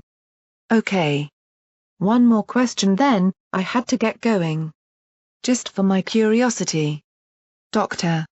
Why do you swear so much? Weathervane turned back to me, raising an eyebrow. Son. I grew up in a world of peaceful glory and happy memories. I remember leaving my door unlocked during the day because I knew it was safe. I remember the days when you could trust any pony's word. When I could smile as I woke up next to my beautiful wife because I knew that it would be a good day. It always was. Then the war happened. And all that changed. Torn apart by senseless fighting and death, I witnessed what we once had corrupted by those who sought to save it. You don't know what it was like, son. I saw the perfect world burned asunder by the flames. I awoke in a land I no longer recognized. Those first few years were a living hell. There were no settlements like now. No factions or groups. No trade. It was every for themselves in the most brutal chapter of our entire history amidst the baleful, warping and still-burning devastation. Ponies gutted one another for anything. Violence was the only answer. Even after seeing our world scorched we still fought. Things mellowed. But the more I see of this future the more I'm convinced it's all just an ever-lessening shadow of what we once had. Like a dream that fades the longer the day goes on. You think we could ever go back to the way we were before? And here I am, cursed to witness it all through the years. Such long years. My imagination was overflowing. I fought to not cry again as I watched his eyes glance listlessly to the side, before he laughed without any true mirth. A horrible sound from a ghoul. And you ask why I swear a lot? You could say. I've learned to just not give a fuck. I had thought Brimstone intended to go to the crater, but to my surprise he led me back to the mall. Apparently, roll call was kept to ensure slave attendance over time and that none had escaped. As such, a pit stop was required to ensure search teams didn't go looking for us. Brimstone had returned to Glimmerlight to watch over her. Since returning and pulling the door shut again, he hadn't left her side. He didn't even do anything other than just sit and silently stand vigil over the sickened mare in the amber light of their old gem lantern. I, meanwhile, had returned to my journal. Getting back to it had given my pained heart a little spike of joy. I even hugged it. As I immediately fell into its comforting unreality to keep my mind from settling on the medical condition being diagnosed. Maybe if I could just forget about it enough. Forget that I was going into a place that would probably destroy my immediate health. Nosing open the pages, I took up my charcoal and began to sketch. As much as I considered little Pip's intervention my moment of awakening. Truly the first indication of it had been when I drew for myself. That had opened my mind to possibilities beyond what I was told. I had once drawn what my subconscious told me to. The walls had been closing in all my life steadily. The good little slave who simply did what he was told. Now I drew for myself. By drawing, I forced back the walls that threatened to overwhelm my sense and beat me back into line. It was my way of staying free. To sketch the things I wanted and take comfort in the freedom of expression, probably the only true freedom I had. Imagination flowed through my mouth holding the black writing tool and onto the yellowed parchment as flowing lines began to piece together the shape I knew they would. I wouldn't enjoy the result, but I needed to remind myself of this forever. A pony's head. Yes, but all mostly covered by a blanket. Loose hair from braids and a ponytail. I sat back, thinking and looking over at Glimmer, shivering from her illness. She clearly wasn't going to last much longer. A pang of sadness flew around my mind at imagining her dying after having gone to these lengths. Immediately afterwards, I looked back at the drawing and saw the mare from the hospital. I had drawn her curled up, eyes clenched in pain as her own sickness reached the same point. It hurt to look at, to know it was immortalized in print. But I needed it. I needed that reminder to keep myself in line. What if she had some Epony she cared about, a special Epony who was out there trying to help her as much as I was trying to help Glimmerlight? How would I have felt if Epony had taken Glimmer's last hope? I had become a thief to help myself survive as a slave. I had stolen from ponies who I felt deserved it. This time, I'd come dangerously close to falling to the other side. DJ Pon3 would not have approved. Oh no. I'm sorry. My hoof patted the paper lightly as I sniffed lightly, hearing Brim muttering about me crying again, and finally added in the caring nurse bringing the rad purge. No. I drew the line at harming others to get what I wanted. If that was ever the price to get out of Philadelphia then it was much too high a cost. My lungs ached and convulsed. Only barely in time I got my mouth away from the drawing before coughing all over the floor. Despite it all, Weathervane's healing had helped for now, the cough was harsh but held none of the burning that signified true danger. Combined with his Radex Perhaps I stood a chance after all. Getting to my hooves, I slid the journal into my saddlebag and turned to Brim. "How long till roll call?" 15 minutes. "If you aren't back in time I go alone." So much for saying I was about to go out for a bit. Clearly Brimstone guessed ahead when he could, but then that was probably pretty important to be a raider warlord. I trotted out into the mall, finding most of the raiders were asleep or off on work detail. Glancing upward at the balcony overlooking the shop area that acted as our pen, I wondered just how to justify to Protégé that I'd figured out about the illness. The entire area was pretty dark. Was it night? In Philadelphia it was easy to not quite notice sometimes the difference between heavy smog cover or a true night. Heavy shadows drew odd lines across the mall from the skylight above, while slave pens were voids of black mystery to my eyes. Did they contain raiders? Normal ponies? Hee hee hee. So much for the little sneaky pony. I froze. I knew that voice. Where had I heard it before? Carefully, I looked around. The only ponies in sight were sleeping or wandering at the far end of the hall near to one of the secondary lines of shops that went away to either side of the main area. But they were almost 70 meters away in the giant space. Too far for that sound. What's the matter? Can't see me? I'm most disappointed. How about this? I felt the touch of cold steel around my neck. I was shaking again. Why did I always shake? Why couldn't I just be brave like little Pip and do something? What do you want? You to not scream like the little filly you are. Like before when my boys had your wing. Now turn around, I want to speak properly. A raider. But this one sounded, well, not well spoken, but clearly more intellectually capable. The only reassurance I had was he wasn't killing me immediately. I turned. He was standing right behind me. Where had he come from? In the last couple of days I'd begun to feel a little happier about my ability to sneak around. But this was something far beyond me. He was a unicorn, clad in shredded black leather with a dark blue coat so close to black it almost matched his clothing. His long mane was a dark gray, almost black itself. No wonder he had blended in so well. He was just off black enough that you might pass your eyes right over him. What shocked me though was his magic. The glow around the small scrap craft knife was black and almost entirely invisible. There we go, little filly. Hey, think I'll call you that. Seems to suit, you ain't strong enough to be a buck. I mean look at me, I get by through being a sneakier bastard than any pony and even I look like the old warlord compared to you. Now I'm not gonna talk long, so you best listen. As I hear. You can do that well. I gulped and nodded, internally. I was praying for Brimstone or Protégé to appear.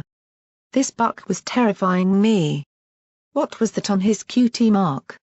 A loop of razor wire? My name's Bob, filly. Used to be one of the warlord's big four until he went queer on us. Yeah, it's Bob, 'cause I'm sharp as a razor and I don't need something big to sever your life quietly when you least expect it. Now listen closely. I know you got out. Simple really, you went out an air vent and came in again through the shop. I was watching. I am more patient than that old bastard ever was, so don't try and claim otherwise. But it's nice to see some ebony like you trying to walk the path I did, stealing and sneaking to get by. I highly disagreed about the path, but for preservation of my throat, I nodded. So let me cut you a deal. I'm gonna admit to you something here. Shackles thinks I'm an informant for him, so I'm in a good position in this here place. I feed him what he wants to hear about us raiders, but he doesn't realize we aren't just mindless idiots. Some of us. But not me. The informant. I knew I'd recognize that voice in the vent. That's all you get about my long-term goals for now, filly. But here's my deal. You want to be sneaky, I'll teach you how. You get me supplies to make explosives from out there back in and I'll reward you with survival skills. Oh. And if you turn this down? Better watch the shadows. Leave anything in that vent you got out by. I'll check it by the hour. Now go about your business and don't say a word to the warlord of me or I'll shiv you in your sleep. You don't want to cross me. But Barb's bloodletters could be a very valuable ally in helping you get out. Now go.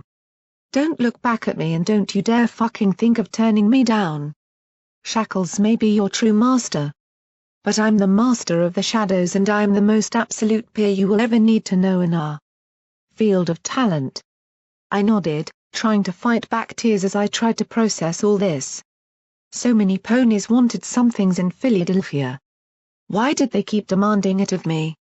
Why did I have to be the weak one they all saw as easy prey to bully into doing things? Barb seemed to melt back into the shadows as he grinned at me, oddly white teeth being the last thing to disappear as he once again became one with the darkness. I'm afraid this isn't the best time, Murk. Protégé was speaking quickly as he cantered back and forth in his office with urgency. I sat on the floor amidst his activity, watching somewhat amazed at how coordinated his telekinetic abilities were at knowing exactly where everything was in this mess of an office. I hadn't wasted time coming here. Barb had lit a new fire of terror in me. A pony who even I couldn't hear coming and who was forcing me to steal for him in return for tuition at theft and creeping around in return. The skills could come in handy for escaping. I couldn't simply cast it aside. He wanted to wreck Red Eye's operations? Well, that was fine by me.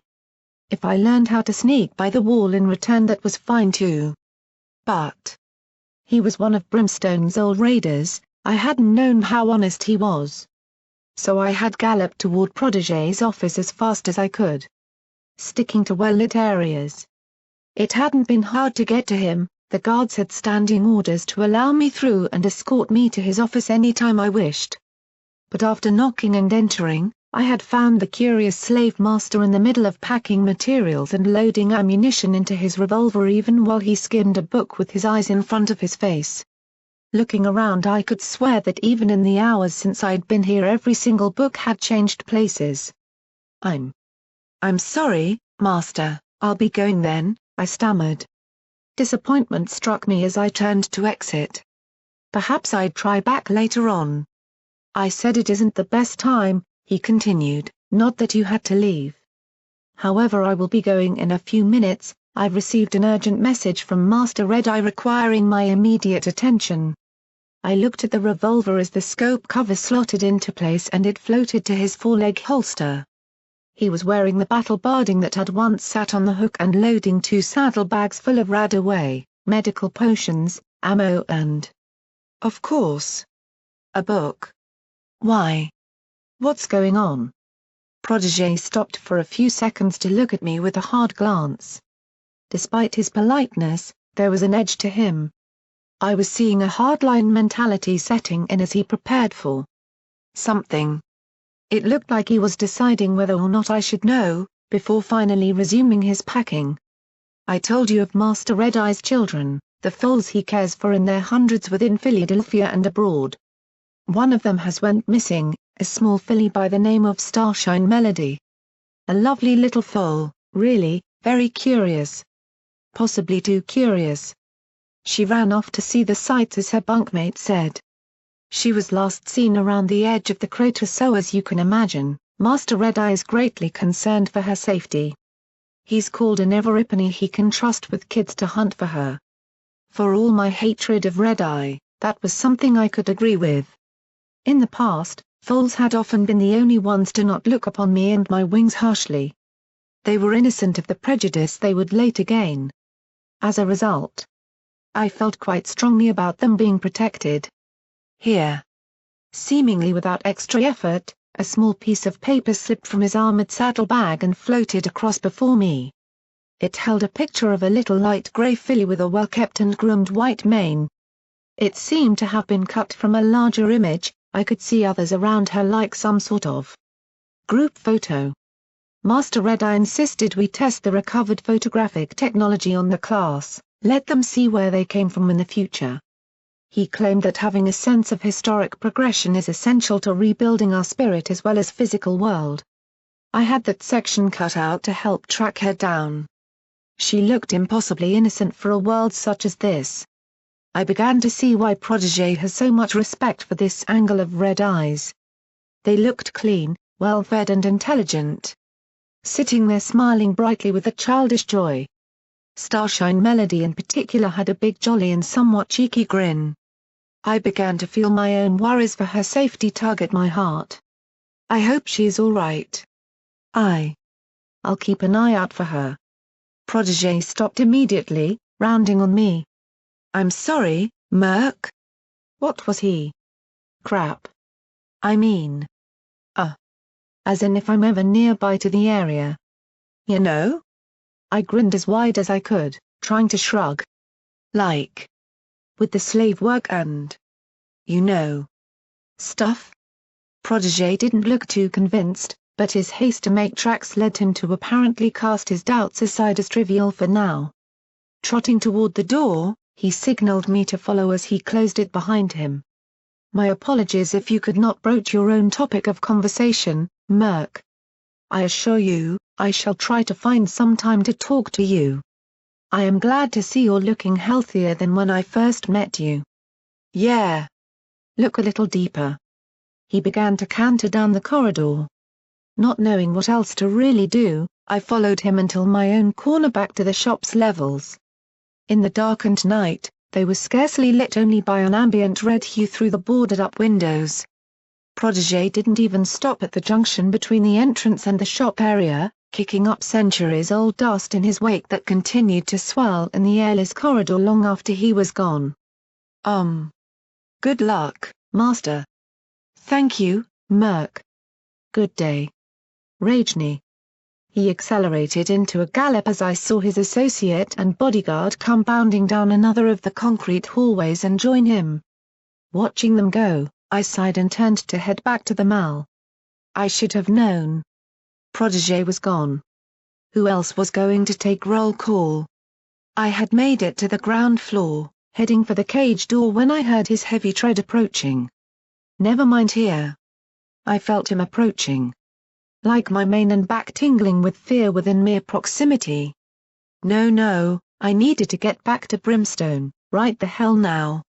I galloped, surprising the guards as they saw me suddenly accelerate and gun for the door back and he'd see me at roll call. But at least I'd not be alone with. Close that gate. It slammed in my face.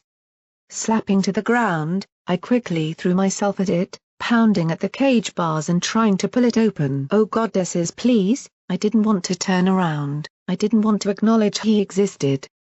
Just let the door open, please, pretty please. Well. Looks like our little number 7 decides to start being teacher's pet to the upstart. Isn't that cute? Looking for an easy ride, eh? Pity we don't got long. But I want a little chat with you before we do roll call. Smear. I felt repulsed, screaming as I felt his hoof pass right around my body and yank me backward and upward to be held against him. Holding me forcefully close, he eventually ended up dumping me in the corner of the guard room outside the cage door. My natural instincts were to find a small place. I retreated right into it and cowered. I hadn't looked at him yet, I didn't want to. I'd fallen right into what he'd known I would do. With sadistic glee he trotted forward, his huge bulk filling my peripheral vision as I was back right into the corner. He kept moving forward, far closer than I had any real pleasing of. Any pony outside would have barely seen me in the corner below him. So you survived the raiders. Good. I can see I'm going to have a little more time to properly break you in, shall we say, number 7. You'll understand the chains that bind you soon enough all over again. Why yes. Yes what? His hoof slapped me around the face so hard my skull cracked off the wall. I felt the tooth loosen again after Weathervane had just fixed it. He was my master, that tooth was beginning to become my recurring reminder every time he struck me for being disobedient. It made my eyes water, or was that with fear? I didn't know, I just curled away from him as best as I could, shrieking what he wanted to hear. Yes, master. You tried to escape me once. That won't happen again, will it? No. No, master. at this point. In this situation, I couldn't say otherwise. Try as I wanted, I couldn't beat the slave I was born to be from forcing itself to the fore and controlling me while he was around. Someday. Someday. Good. No point in running away from those closest to you after all, is there? He laughed sickly right into my ear. I still hadn't looked directly at him. I kept trying to picture my drawings. Please. Anything but that face so close again. I suppose I mean a lot to you. I should. We're closer than any pony else in this place. Each of us born to be around one another. But more than that. I did a little checking on the records of your slave life that are still around. Turns out I visited Shattered Hoof where your mother was a slave-o. Some months before you were born? I hadn't forgotten his theory before. But this brought new levels of chills to my heart. But then I noticed something else. Look at me, number 7. No. Look. At. Me. His hooves wrenched my head around as I felt spittle spray across my head. With a yelp I opened my eyes out of fear alone as that sweaty, filthy and disgusting face bearing a rotten grin bore down on me from mere inches away. Between the wall and floor behind me, he was leaning right over into my personal space once more. His oddly light green eyes wouldn't let up from staring at me, unblinking. I could see every detail this close. Every filthy strand of his mane, each rotten tooth, that odd scar I'd never noticed before that ran under his mane from his left ear to just above his eye. One hoof pressed me right down into the corner, backing away all my space to less than about my own body's size. Recognize anything? I couldn't even shake my head. How about now? He held a mirror up with the other hoof. I saw my own tear-filled eyes looking right back at me. I didn't understand. That was me, what was? My eyes. Light. Green. I didn't know if he was simply lying or not. He could have been making everything up, for I had no way to tell. But as he drew the mirror away and I saw the color, shape, everything remain almost exactly the same. I couldn't help but believe him. Through that moment.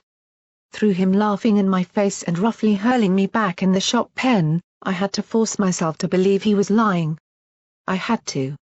If I ever started believing that he was truly linked to me somehow, I'd never be able to escape his chains ever again. But those eyes were imprinted on my memory. For the rest of my life, I knew that any time I ever looked in a mirror I would see him staring back at me. Even if I somehow got away, left Philadelphia, left Equestria, he would be with me every step of the way. The master trotted in behind me. A unicorn buck assistant, skinny and clearly a hoof-licking type, levitated a clipboard nearby to the master's face obediently. Lying on the ground before him, I tried to crawl away into the crowds that were forming up for roll call. As best as I could, I hoped it was towards Brimstone. There were a lot of ponies in here, more than I'd thought. The multiple dozen raiders were actually outnumbered by the slaves who merely kept their heads down, hoping for freedom at the end of 2 years. In total, there might have been about 100 and a bit slaves in here. That said, with my eyes to the floor, that was a best guess. Right. Every slave get down here to the ground floor. Roll call. Hooves clattered. The master hadn't threatened them. He didn't need to. Shoved around by slaves seeking to not be the last there, I was knocked from side to side, trodden on or simply bucked out of the way. Moaning, I eventually settled against the fountain inside the crowd, taking relief in the cool stone against my now swollen cheek. So much for Weathervane's newly healed state lasting long. These ponies didn't care about stamping all over a Pegasus to get by. Settle down. Now, we've expanded our numbers since yesterday, so we're gonna do this a little differently. Holding my breath, I could only imagine this was something to do with me. Earth ponies. Get on the left-hand side there. Get separated from the hornies. A vast swathe of the ponies here, perhaps more than half of them, all began shuffling over to the far side away from Brimstone's area. I saw the reluctant warlord stomp over himself, eyes never once leaving the entrance to where I knew Glimmerlight was no doubt still resting. If any raider dared go within a few feet of it, I could only imagine the imminent violence. Indeed, I saw a few raiders bearing injuries snapping and snarling at him as they found themselves beside him. Unfortunately, I could see where the master was going with this. Unicorns. Get on the right. Come on, hurry your horn selves up. A near stampede of the remaining ponies rushed to the right-hand side and lined up like an opposing army to the earth ponies. Those limping on injuries or rotten wasted limbs staggered after them. I was alone next to the fountain. A million miles from any feeling of being hidden. Crouching still, I hid next to the fountain wall from at least one side. I was clear enough, he couldn't want me to. Pegorsi. Get yourselves into the center. Into the open area. Despondently, I cast my eyes around hoping against all hope that I'd see so many else wander out to join me. So many that would share the obvious charade of a roll call to be displayed before everybody else. Please. So many else move. A movement caught my eye. So many moving at the side. Or was it just so many staggering while in the grip of a fever? I was alone. Come on, all Pegorsi. Get out here. He could see me, but he wanted me out of hiding. Visible. The entire mall area was now silent other than the tiny pitter-patter of my hooves as I stood and trotted with my head down in front of everybody else. Being forced to stand in the middle of the entire open space of the shops, I became the one little source of attention. A single point to be focused on. Remembered. Known. Hated. I kept my head down. If I dared open my eyes, the distance to any sense of safety would be further than any road to freedom had ever felt. Head up, slave. Crack. Argghh. Howling in pain, I stumbled and fell as his whip lashed the side of my neck. Quaking on the ground, I looked up at the master, standing 10 feet before me. I'm here. I'm here. Crack. I'm here, what? The whip slapped off the ground near my legs just enough to skiff them, stinging like rough slap to the skin. Skittering to the side, coughing on my scream, I tried to get to my hooves. I'm here, master. Now get up. I have no need for any troublemakers. Pegorsi worst of all. His intent was obvious. The failure of his plan to use me as a gift to his raider slaves required the master to reassert his position over me. I was nothing more than a public display. Whimpering, trying to hold tears back, I stood up, cradling the whipped leg off the ground. The master began his routine. Names were called by the slaves, along with their slave numbers and type of race. Breezy Day, number 809, Unicorn. Harsh Hoof, number 331, Earth Pony. Brimstone Blitz, number 666, Earth Pony. He also quoted Glimmerlight's on her account, number 005, Unicorn. The master didn't look too pleased at her lack of attendance, scowling as he nodded for her name to be checked. Name after name. Number after number. Earth Pony after Unicorn. Amidst all of it I stood alone in front of everybody else, shaking as I saw the master maintain eye contact with me even while others shouted. Seeing me looking, he grinned and winked at me. Mewling, I looked away, seeing raiders snickering at me from both sides, so exposed between both sides. I felt so vulnerable. Exposed. I didn't even notice that silence had fallen. Come on. One more to go, where are ya, eh? The master looked around. Everybody knew who hadn't spoken. But he made a show of it. Breath seemed impossible to find. Well, he was only a bit away from me. Murky number. Crack. Screaming, I staggered away as my face welted in pain diagonally over my muzzle. Dropping to my rear, I held both hooves over my already bleeding nose. That's not your name, slave. Don't lie to me. And number 7, number. What was my number? Oh goddesses, what was my number? 7? Crack. Number 7 is your name, slave. I want your number. The whip had landed close enough to just wisp harsh air near my face again, making me fall over backwards in shock. Raiders laughed, other slaves grinned, enjoying seeing the Pegasus the source of their overseer's attentions. I don't know, I wasn't tall. Crack. On my right, I yelped and rolled to my left, scrambling up to my hooves again as my ears ached. Why were they aching? Was his whip coming so close to them that it was affecting the sensitivity? Was it just the sound? You don't know? I told you, number 7. I wanted to scream, to frustratedly bellow that he hadn't. But I saw it in his eyes. That baleful look. He knew just as well as I did that he hadn't passed on the number to me. Your number is 007. Now remember. Yes. Yes, master. I added the latter part as I saw the whip raise again. My shrill voice pitched out and broke on the word master out of sheer fear, causing a group of raiders to mockingly laugh. From the other side I heard some unicorn bucks mock my voice themselves. Somehow, I felt that if it had been me to talk, I'd have been punished. Double standards were very active when it came to Pegasus and Philadelphia. Now, repeat it. Number 7. Good. Hey. We have progress. The surrounding slaves and raiders lit up a small snicker with him, taking their cue well. Number 007. Very good. We'll make a little obedient slave out of you yet. Now. Last part? Come on. My voice almost sighed as I spoke. Pegasus. What was that? Speak up, number 7. Pegasus. Crack. That one didn't miss. It landed directly on my fleece, striking my right wing beneath it. I felt the fragile bones and dead muscles spasm and flare in pain. Crying out, I staggered to the side. I said speak up. Loud and proud, so that everybody can hear. Twisted genius.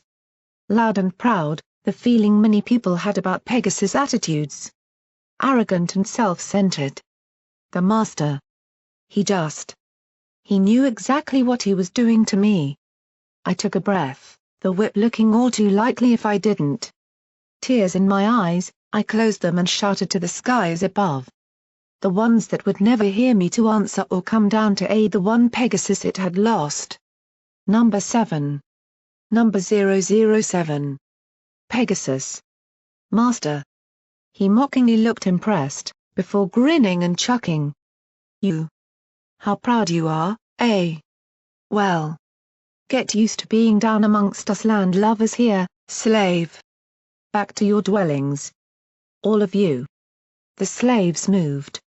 Brimstone headed directly back to watch over Glimmerlight without so much as a glance at me. Raiders joked and raucously laughed at the display they had witnessed. Some slaves still saw my voice as some sort of running gag. Others scowled as they muttered about the sky lovers. Alone, I just lay down on the spot as everybody whirled around me on their own ways. Stuck on the ground amongst hatred, I cried into my own hooves amidst one of the few remaining beams of light that centered right down on me, spotlighting me against the entire darkened nighttime mal. I didn't care. I'd already been held out on show enough that this was nothing for them to see me cry. I didn't even move until Brimstone finally returned to lightly nudge me and signaled that we were leaving. An alien world. Stories in the past had spoken of places that were unlike anything ponies would ever, should ever, see. Now I was standing in one of them. The Philadelphia crater expanded ahead of me. A colossal scar upon the planet itself that would no doubt remain as a painful reminder of past sins longer than any picture I could ever draw. I had imagined it as a perfect circle, but really that wasn't quite true. Tougher areas of rock or buildings had reflected the shock wave or fire just enough to slow its progress. As such, the colossal border stretching in all directions was more like the ragged edge of an irregular cliffside than a geometric shape. There was no beauty here. Only a mercilessly indiscriminate and vibrant horror. The entire thing had blown the earth away so harshly that to walk to the middle would seemingly take you a significant height below the usually flat surface of Philadelphia. A serried and ruin-pocketed surface flowed down each of the slopes from the sides in ways I could never have imagined. Smooth, glass-like surfaces were in my mind, but the truth was that there was wreckage, collapsed housing that had fallen below the earth, and even small hills from chunks of rock too hard or solid to actually be shifted by the balefire. It was almost like a small war zone contained in a weird-shaped bowl. No. There was nothing here but wretched and twisted devastation curled into its most heinous shapes. No wonder Red Eye was still sending slaves in, to hunt through all that refuse and loose earth for radioactive material would take decades to complete. Honestly, even as I stared down from the massive piles of earth that surrounded the entire crater, I began to realize how easy it would be to get lost in that skeletal jungle of rock and metal. You know where we're going, Brim? The warlord had been standing watching into the crater himself. We'd had to get by Red Eye's defenses around the crater by claiming we were on a work detail. I had still been depressed and hurt by the roll call earlier enough that the guards believed rather genuinely Brim's story that I had been sentenced here for stealing. As such, we'd been lumped with large saddlebags each that they used for the materials. I had wondered about the defenses. Why would they want to stop some Epony going in? Then I'd noticed the guns are pointed inwards, and suddenly the harsh reality made perfect sense. The Rot's old lab should be near the rough outskirts. We shouldn't need to go in too deep.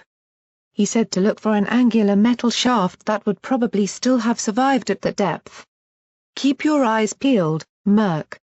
Even Brimstone was allowing me the freedom of working together here. Even he had been shaken by the sight of the direct impact zone that ended this portion of the world.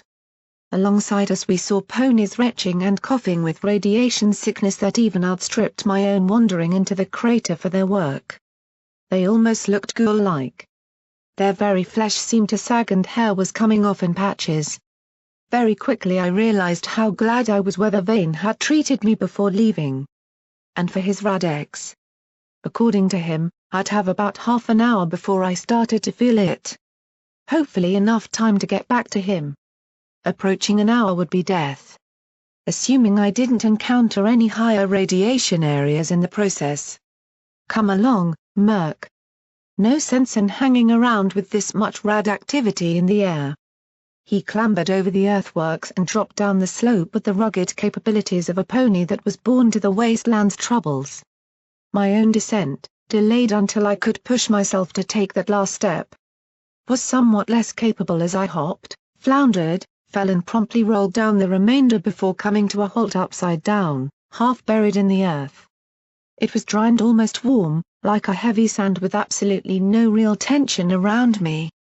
I struggled not to breathe as I tried to pull my head and front hooves from the ground. Mumbling and trying to shout for help, I ended up just making something more akin to MMPH, while waggling my rear legs around. Even by my standards this wasn't particularly dignified. Life, I decided, sucked. A quick tug on my tail ripped me free as I dangled in front of Brimstone, my tail in his mouth.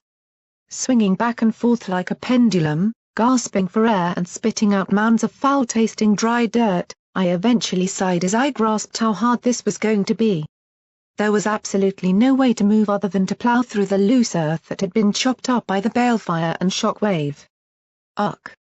It wasn't helping that my body was aching across my side, muzzle and legs from the rapidly swelling whip marks.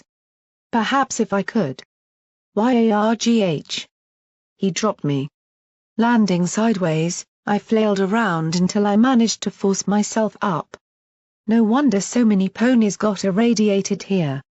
Even aside from the ambience, the loose earth kicked up in your face, nose and eyes every step you had to take. I'd heard of such an effect after large explosions.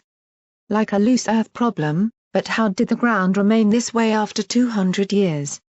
Were megaspills so powerful they corrupted the ground to never truly heal on its own? It wouldn't surprise me, after all, that's what the blight of Equestria had done to my lungs. We staggered on, Brimstone's heavy hooves not finding good purchase on the very unstable ground. Very quickly I felt my stomach twist. Fear clenched my heart as thoughts of the radiation piercing through my Rad-X-based resistance entered my mind. They were quelled as it rumbled. Oh. Yeah. Malnourishment. That old hateful presence across my entire life was still with me. It dawned that I hadn't eaten a thing since Protégé's apple stew gift other than drinking foul rad away. A substance I suspected was dehydrating me even more. If my dry and cracked lips had anything to do with it, I could feel my limbs trembling lightly from the hunger. That ever-present feeling that you never got used to as a slave, of never truly having enough food in you to feel full or properly fueled. Really the only thing keeping it from affecting me too badly was the greater threats ahead of me in my mind. What I would do for more apple stew. Or even the foul oatmeal. Oh please, something to fill my stomach. Shaking my head harshly, I looked around to try and take my thoughts off of my aching belly. Around me I saw many of the regulars to the crater were wearing planks of wood on their hooves to spread out the weight. Those without were like us, their hooves disappearing up to the knee or, in my case, torso on every step. I really needed stilts, and kicking up dust and earth everywhere. The entire operation was truly grim. Scrambling through fallen houses on their sides and under mounds of loose earth they sought out scraps and valuables to throw into their saddlebags. I could see the mouths of the earth ponies were raw and scarred from the ragged edges they had to dig and scramble for. Unicorns lazily levitated things with little real power. Every few seconds I heard some Epony shouting. Either in a fight over who found what or in a panic over some injury. The sound echoed in the lonely maze of ruin that towered above me on every side. I had been a slave in some horrible places. I had been an illiterate librarian assistant. I had pulled carts and tugged scrap. I had been a forced labor servant to a trader. I'd farmed rocks. But this was the most dreary and depressing sight I had ever witnessed. Half skipping and half almost swimming I kept up with Brim as best I could after snapping my goggles across my eyes. Wicked Slit had some weird ways but clearly she knew a comfy set when she found one. At least in my service they'd keep all this loose earth from my eyes. Especially kicked up by Brimstone Blitz. His massive presence kept some of the more opportunistic hunters at bay as we headed for the location Brim had been told of. He had seen it from the lip of the crater already after we'd climbed up the refuse pile. A single flagpole still oddly standing among all of the ruin. Or perhaps raised again afterwards by the most determined flag bearer in history. No pony would think anything of it but for an oddity, but according to Weather Vane if we looked for a small formation of little rocks the entrance would be nearby as a hidden underground metal shaft. It seemed close. I really hoped we could just poke our heads in, grab what we could near the door and then gallop off. We were about 5 minutes in off of my 30-minute limit before Rad-X would begin to wear off and I'd start to suffer at a vastly increased rate. That thought still clenched at my heart. Given a moment of hesitation I might lose my nerve and gallop for the exit. What was I doing here? Brim didn't need my help and I still had Barb's offer, right? But I couldn't. If I paused now then I just knew I'd treat it as a failure and never be able to rise up like I had ever again. I wanted to be brave and determined. But I just wasn't. The fear of failure was so great in me that even one slip might convince me that it wasn't even worth ever trying again. As such, I was fearing everything that might aid in that failure and of course, chief among it was the radiation. In a way, it was somewhat creepy. I couldn't see the radiation. I couldn't feel it right now either. Only through knowing was I aware of the malignant magical aftermath accumulating in my body from the crater. I needed to take my mind off of it, get my mind off it all.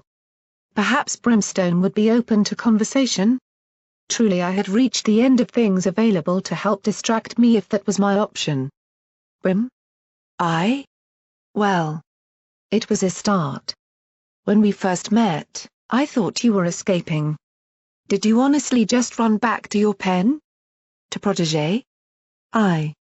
It wasn't much, but anything for now to build some conversation to stop my imagination running rampant in this place was good. Or to stop it settling on my lungs. Or my eyes? What was your clan like, anyway? I'm sorry, but I hadn't heard of it. You probably didn't. Success. You were kept sheltered. Didn't feel like it. Whatever. There were about 100 of us, one of the biggest single clans. Some called us a gang or a war band, but we chose the term clan. It speaks of a proper bred group rather than just a motley collection, for we only took in the toughest around. Enough that other raiders paid us tribute just to not steamroll them. Caravan guards used to pay us in advance so they knew they could promise safe passage to their clients. Any pony who wanted to join had to survive a 10-minute beating from the others. Sometimes I joined in. Those ones never made it, other than one. But because of our size we often split up into 5 groups, spread the misery around, you know? Okay. Lots of talking. I was surprised as we trotted along. Perhaps this place was getting to the big stoic raider. I'd never get used to thinking of him as good or bad. He just seemed to drift too easily without, presumably, Glimmerlight around to guide him. Sometimes he felt like a noble redeemer. Others like an unstable mountain of carnage ready to unleash its rage on any pony that rubbed him the wrong way. You had other leaders then? My big 4. The toughest or nastiest ones in the entire clan. Except me. They're all in here, actually. 3 of them went to the pit, the 4th is a nasty piece of work called Barb who took over the clan after I gave it up. He won't dare confront me directly though, he knows what would happen. But back in the day, I sent them places. They went and did the job, got the loot and brought back any prisoners to our home camp. We hunted other raiders just to prove we were better. Sometimes we all got together just to scare the shit out of the wasteland in some big attack. Took Ponyville that way. Hey. Most of the guards just galloped off the moment they saw us. I saw a grin spread onto his face, like a good memory. Perhaps this wasn't a good idea to go poking around. Pity for them. Barb and his lot had their retreat cut off, he always was good at that sort of thing. It's why I made him one of the big 4. Not one of the Ponyville settlers survived that day. We made sure of it. An example. Don't fuck with the great warlord Brimstone. Any pony who goes to Ponyville now? They'll see my legacy. There was something disturbing about hearing this from his own mouth. That last sentence had sounded suddenly regretful amongst what else sounded like a boast. He stopped, that same melancholy seemed to overtake him briefly. Sometimes I wonder how many I killed as a warlord. How many I sold into these pits to die under Red Eye before he betrayed us at the handover and took us to. How many families curse our name and weep at night for their lost ones. How many colts or fillies growing up without parents because of what we did. How many only growing up because of what we did to their mothers.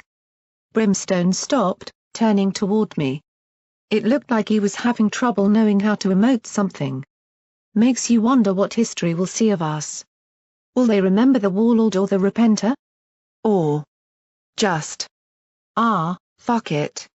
He stomped off ahead of me with a manner that implied I was not to follow or go too close to him.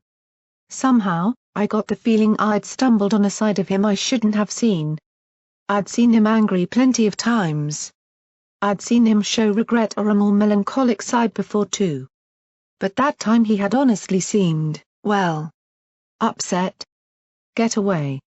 This is my scavenge spot. I find stuff here, so you go away. Go away. We had come to the flagpole after 10 minutes of labored trotting only to find a scavenging unicorn mare poking around. I couldn't even tell her mane's color, it was too dirty on the few strands remaining from weeks of radiation poisoning. Her bony-looking pink body only seemed to be in a worse state while her cutie mark of some meat on a stick was almost obscured by scars. The rest was covered in rough fabric bandages of festering wounds. She was waving a chunk of rebar at Brimstone after he had entered, her eyes full of panic and seemingly well prepared to attack out of a desperate determination to protect the location that aided her in survival of this job. Brimstone was less than subtle about how he dealt with the problem. Move away now or that same rebar will cave in your head. I'm in a hurry. You boy. I could see this turning violent very quickly. Even I could see the mayor was just terrified. I knew what it was like to live under the ticking clock of rat poisoning. I moved toward Brimstone slowly. His mood had been turning slowly from regret to an aggressive anger. Whether at himself or the situation with Glimmer I couldn't tell. "Look, let me talk to." I said. "Move, Mayor." I said. "You go away. This is my place. It has the scrap I need. I'm almost done my months. Just 2 more weeks I think. No pony has ever done it, I think I can. I know who you are. So go away, warlord. You brought me in here, you won't take my work for freedom away from me. Get back." I moved over, hopping onto my rear legs and placing my front 2 on Brim's upper front leg to get his attention. "She's just scared, Brim. We don't have to. Enough of this." The air was knocked clean out of me as he swept me to the side roughly and charged forward. The rebar was grabbed in his teeth as I saw him barrel into the mare and knocked her behind the collapsed wall out of my sight. I heard her shrieking in the war cry of a raider as my ears picked up the hideously meaty and sick sounds of a pony being savagely beaten to death in the space of under a minute. I huddled into a corner of the ruins, trying to get my lungs to work properly again. Brimstone emerged, spitting the bloody rebar out and motioning to me that the door was inside. I could see the wild look in his eyes as his entire body trembled with the frenzy of the kill. It took a lot of willpower for me to get up and follow him to the hidden door half buried in the ground. It was disguised as an old radiator. Apparently just as Weather Vane had explained to Brimstone. I kept my eyes averted, not wanting to see the sight of the poor mare. Darkness awaited inside as I crept in ahead of Brimstone. After a few seconds he followed. But hidden in the corridor I caught him taking a last look at the mare's corpse, before snarling to himself and slamming his front right hoof into the wall with enough force to dent the metallic corridor and send a ringing noise down it all. "Fucking damn it, too much like before. I can't lose you." It was barely a whisper, but my ears heard it. It was becoming apparent to me just how badly this was affecting the big raider, knowing that the only savior to his life's direction was at death's door and he was so far away from her. Seeing him advance, I quickly turned and pretended I'd seen nothing before. Glancing at the thick darkness ahead of us into the heavy metal corridor, I flicked on the faulty light of the pit buck before leading the way. I was terrified of the dark, yes. Not to mention scared of what it was red. I was worried about coming out of the crater. But right now, I was too afraid of the raider behind me to even consider hesitating in the job. I wanted to cry. Was it for him? Either way I couldn't risk it and fought down the urge. When had I last been able to do that? As I pulled off my goggles and left them around my forehead to see better. Inside was what amounted to a bunker entrance. Heavy metal stairs led down underground. Clearly this was a larger complex than we had been told. Particles of dust floated in the air from the still atmosphere, but somehow I got the impression it was just as contaminated as outside. We were 15 minutes in. This had to be quick. The hooves of my companion clanging off the mesh stairs hardly hid any way in, not to mention made me wince from hypersensitive hearing on each step. I took the opportunity to move ahead a little and try to stick to the shadows. It gave him some space to think and kept me away from that noise, but the further I went down the more I was beginning to realize that this wasn't going to be full of doorways to either side very much at all. The entire stairway was just one long cramped way down. The dull metal, thick darkness and merely flickering light didn't do much to make it seem anything but an intimidating stairway into the underbelly of the crater. Hidden away for years even from Red Eye, I couldn't help but feel like I had stepped into something distinctly not in Philadelphia. Feeling the stairs creak, I wondered what the standards of this place remaining upright and strong were. Wait, there was one door, like a small guard post intended into the right-hand side wall. I waved to Brim before disappearing into it. I don't know what I expected. But it wasn't much. A small desk, smashed terminal on it beside a lot of strewn papers and small relics of whatever guard used to spend his days sat away down here. Given the minimal security, I imagined the building above that had once existed was the main center of protection. After all, this entrance used to be a good 40 feet below ground until the balefire wiped it all away. I sifted through it all as I heard Brimstone stomp in after me. Nothing really made sense to my eyes, all written notes and documents beyond my ability to read. Briefly, I contemplated asking Brimstone, but at this moment I doubted what he needed was me badgering him to be read what this old skeleton's groceries were. Wait. SKE. Skeleton? I flipped. I hadn't even noticed him, but letting out a terrified yelp I made a dive over the desk. The pony skeleton had been dumped in the corner, bones cracked and hollow lying around the main body. I heard a snarl from Brimstone as I shouted, casting me a dangerous glance for disturbing the silence as he wandered over to the remains. Now this just ain't right. I hate skeletons, I was whining, and I didn't care, the past. It's just horrible to think about. I don't like being reminded of it all.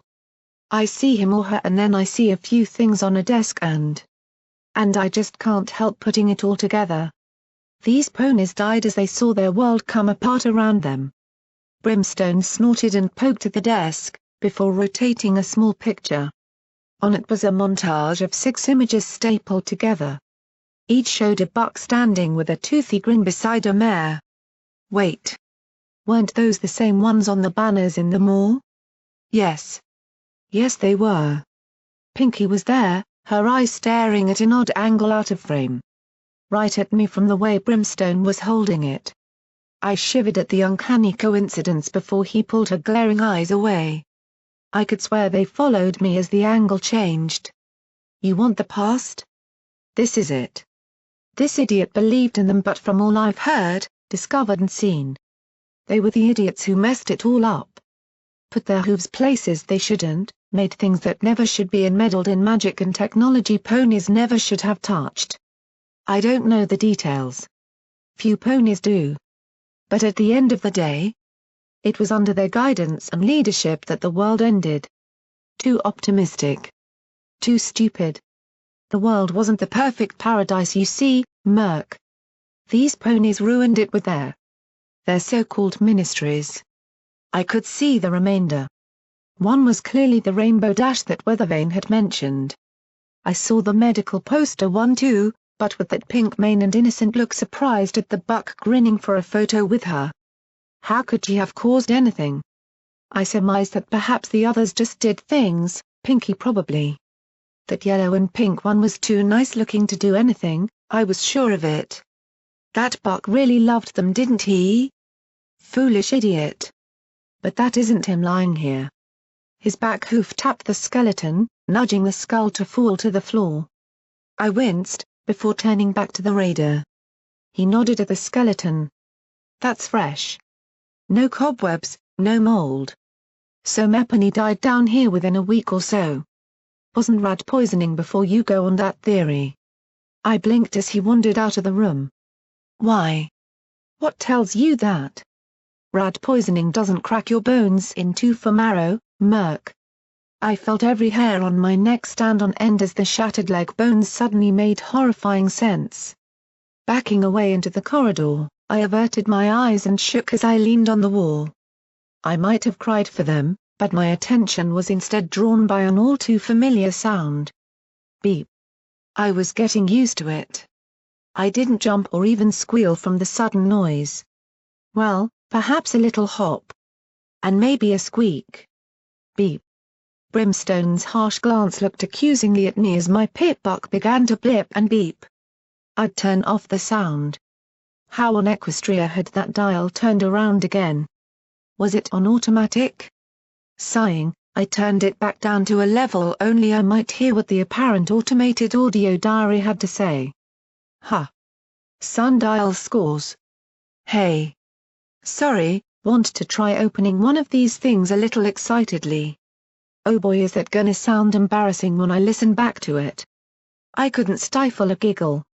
After today, after all that had happened in my life since the pit, I couldn't help but enjoy Sundial's more innocent times. His worries that someone might laugh at something he said? What a world when that was your real concern. Not like mine. So. Basically, yeah. I asked her. Oh. And well, she said yes. I got a date. Well, I had one, since I'm recording this at night. Sky dancer. She's just wonderful. Everything I said, she responded to. She makes me laugh. I tell you, she has a mean sense of humor too. We're meeting again tomorrow night before she heads off to Manhattan on a delivery. Wow. How did she come into my life like that? To just appear from nowhere, help me and then immediately become so important? I could believe it. I'd met 2 mayors who had done the same for me. Little Pip and... well, the mayor. I really wished I could see her again. So yeah, times are good. Well, my times are Equestria wide. Not so much. My old man's not too pleased that I'm still working for the Ministry of Wartime Technology. You know, Ministry Mayor Applejack came to meet us at the new factory yesterday too. She's incredible, really.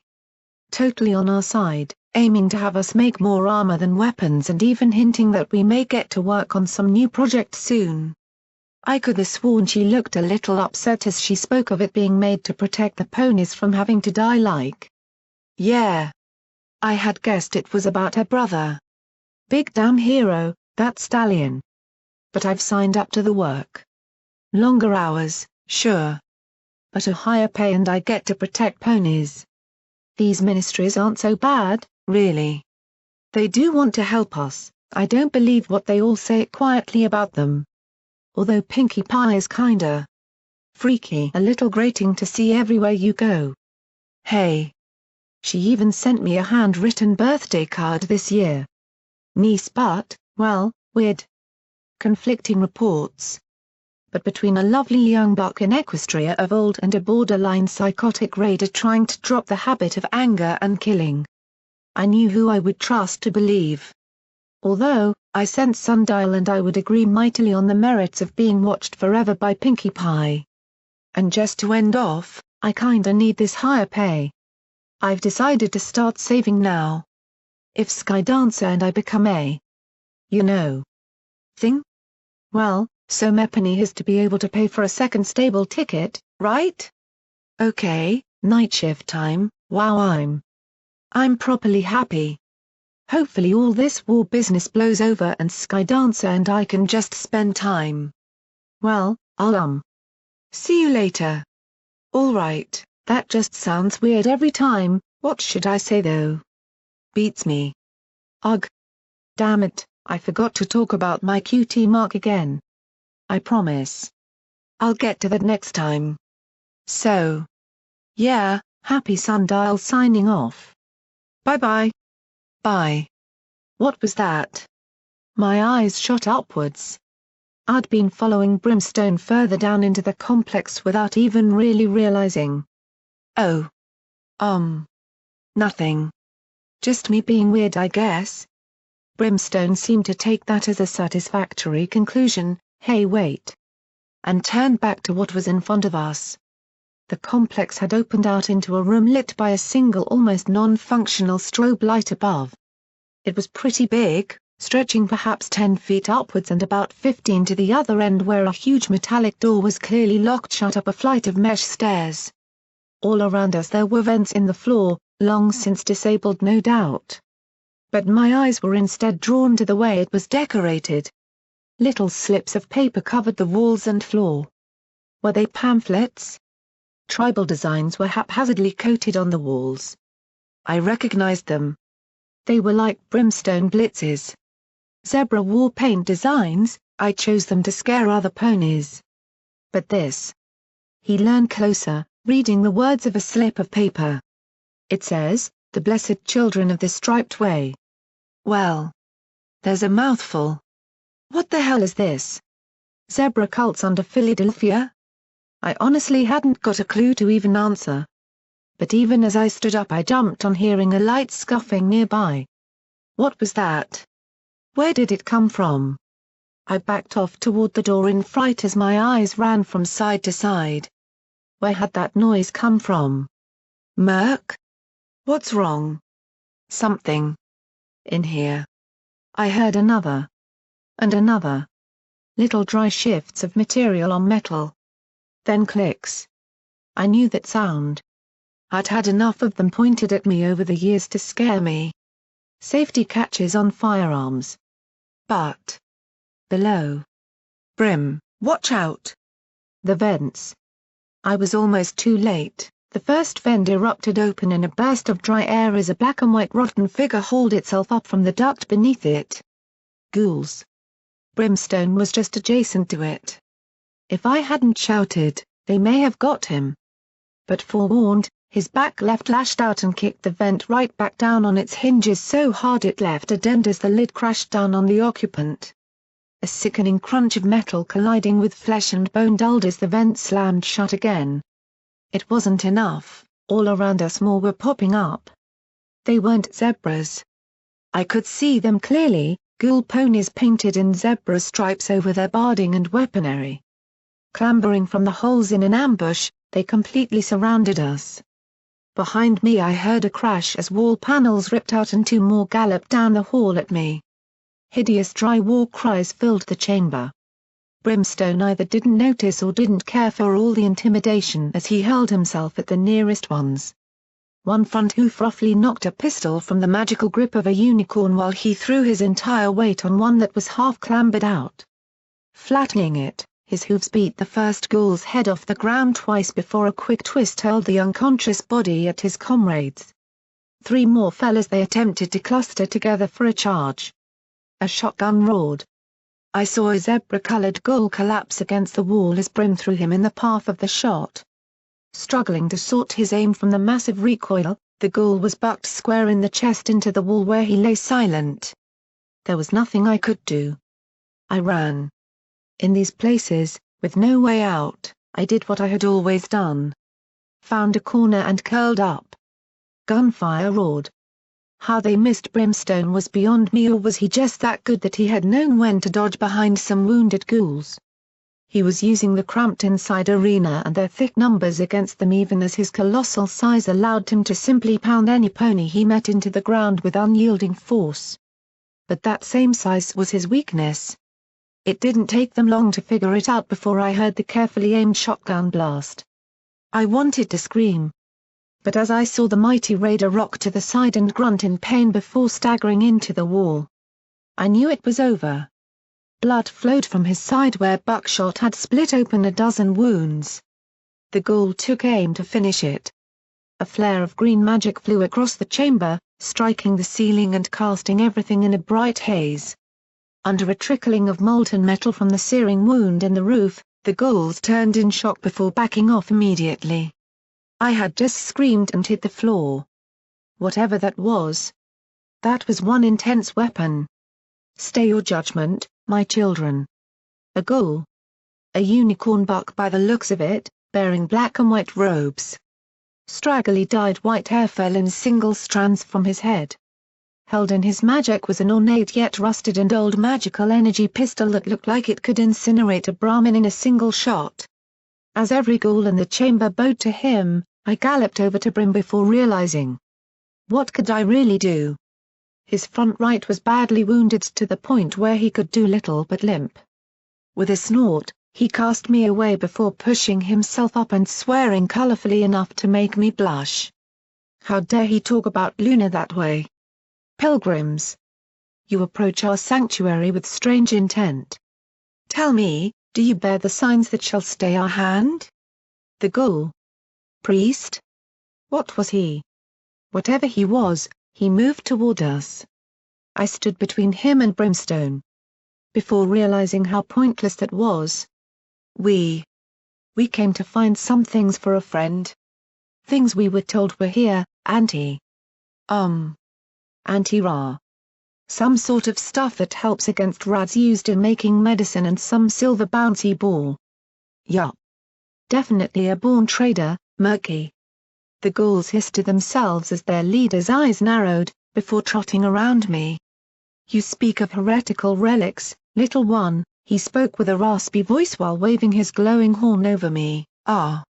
It is good you survive. For they have brought us a gifted one. You are blessed. He must have seen my confused look. Blessed? Clearly he had no idea about my life. Before I could voice my reasons, he continued. I speak of the gift within you that I can sense. An ever-expanding source of the great striped blessing. Wait. The striped blessing? Inside me? It took a few seconds, but even my brain began to piece it together. Only for Brimstone to voice it first. You. Ugh. You idiots believe the zebras blessed you with radiation? What a load of. Yes, warrior. Did we not once worship the sun? The zebras brought many suns to eradicate the misery we had become in the shadow below the moon of nightmares. In their wake we have been blessed with the purity of the flame. To be converted and blessed for all eternity that we may continue the work of the striped ones. You have been chosen, little one, by birth I sense. I could see his horn glowing again. He must have had medical training to spot my irradiated infection. Had he been an associate of Weathervane back in old Equestria? I glanced at Brimstone to check his condition, but much to my surprise, barring the injury holding him back, the big raider seemed to be fairly calm and conscious. Judging by his scars I could only assume he had been through worse in life. Look. We can take those heretical things off your hooves, no trouble? No. They are a reminder of our past, little one. But I do invite you and your partner inside. His markings denote he has a liking to our blessed faith. Perhaps you will learn. And understand why you are special. But we cannot risk the great deceiver or the bringer of the past to touch the items that would give them power. The who? The great deceiver. The one of us who left our cause in early days to commit heresy. To create substances to purge the blessing of the stripes from those who would be its children. Who took our great prophet and leader to hold him in eternal confinement. Weathervane. They were talking about Dr. Weathervane. Had that crazed ghoul he had locked up been their old leader? Just what had happened over 2 centuries between these ghouls? As for the bringer of the past, he is the one who conquered the surface who we will one day hope to bring ruin to. We liberate the blessed from his baleful gaze. Red Eye. They were fighting him? That explained the defenses around the crater. It was against ghoul attacks in the past from a hidden lair they hadn't known about. Now, I must ask you to enter. My children here are eager and do not see the gift within you. Come. I wasn't sure. These ghouls were insane. Radiation as a blessing? Becoming a skinless rotten and living corpse was the true way forward, the gift of the zebras? I wanted to just get out of there. But the items we needed were no doubt inside. Besides, looking at the fanatical and heavily armed ghouls. It's not like we had a choice. I genuinely hadn't expected it. My mind had imagined cold hard metal labs and a layout similar to the chunks of stables I'd seen in Red Eye's scrapyards. Instead the inside was warm, full of rich wood textures and more open than I might have ever expected. Above us lay a mural bearing 3 butterflies in a glittering pattern of polished artwork. Clearly Equestria's medical research enjoyed their comforts of the hidden workplaces. I saw offshoot corridors, stairs to a higher open-plan level and several secured rooms. Dozens of ghouls wandered around, both mares and bucks. I saw 2 of them sharing a tender moment of an embrace nearby. They were all speaking a language I could not understand, zebra, I guessed. How did they know that language? Traders existed, teachers were explaining how to repair a spark generator to 3 others. This was a full community. The only real marring points were the tribal markings everywhere in white and black paint and the dead plants that languished as unclean piles near the corners. Only that made this seem anything other than a perfectly peaceful little ghoul home. Given how lonely I normally was, I could appreciate the comfort of it. It was also just as irradiated as everywhere else. My Rad X was beginning to wear off. I could feel my windpipe beginning to itch. How long had it been? 25 minutes? We had to settle this now. If I could gallop the whole way perhaps I'd be fine. Tell me, little one. Why do you desire the relics? The ghoul advanced beside me, a good few feet ahead of the others that formed a protective barrier around Brimstone. I wasn't sure for which side.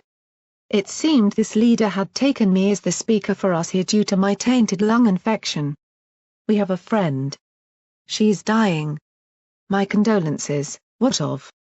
Radiation poisoning. Every ghoul in the vicinity paused. There was a moment of silence before a delighted and sick cheering went up from every ghoul I could hear. Wincing, I fell to the ground and desperately covered my ears. Bless your friend's soul. For she is blessed to travel down the path without even requiring our aid. This is a wondrous event. It took 14 guards to restrain Brimstone. Snarling, biting and bucking, he was eventually pulled to the ground in his efforts to kill the leader. 4 of the ghouls were injured in the process before they finally got a good grip through numbers. After a gun butt to his injured hoof, the big stallion growled in pain before lying very still. His eyes fixed unrelentingly on the ghoul. I mentally pleaded with him to remain still. I didn't want to see him hurt. I wanted to protest it, but the moment I did that all too hated feeling returned. That convulsing cough that signaled that my radiation poisoning was beginning to grow. My airway was rougher. Beginning to burn. You show good signs yourself. Come, little one. We should be away from this place. Allow me to show you what we truly aspire to. 1 second. Please. The ghoul nodded gently as I cantered back to Brimstone. Kneeling down beside his head, I spoke quietly to him, hopefully that none of the ghouls watching him from a few feet away with weapons would hear. Brim. I think I can do something here. I'm the little sneaky thief, remember? Look, you're injured, please, let me do this for you, Brim. Give me some space here. Let me help glimmer light. The big raider almost got me to run scared from his glare. But eventually, he nodded. Just scream if you need me to kick things off. But in 10 minutes I'm going regardless. She can't wait. I'll try. Look, take the potion. I know it's for me but you need it. Brimstone looked almost confused for a second, shocked as I drew it from my saddlebag and passed it over. Eventually, taking it closer to him with a scornful look of being helped, he shook his head. Why do you care? I just do.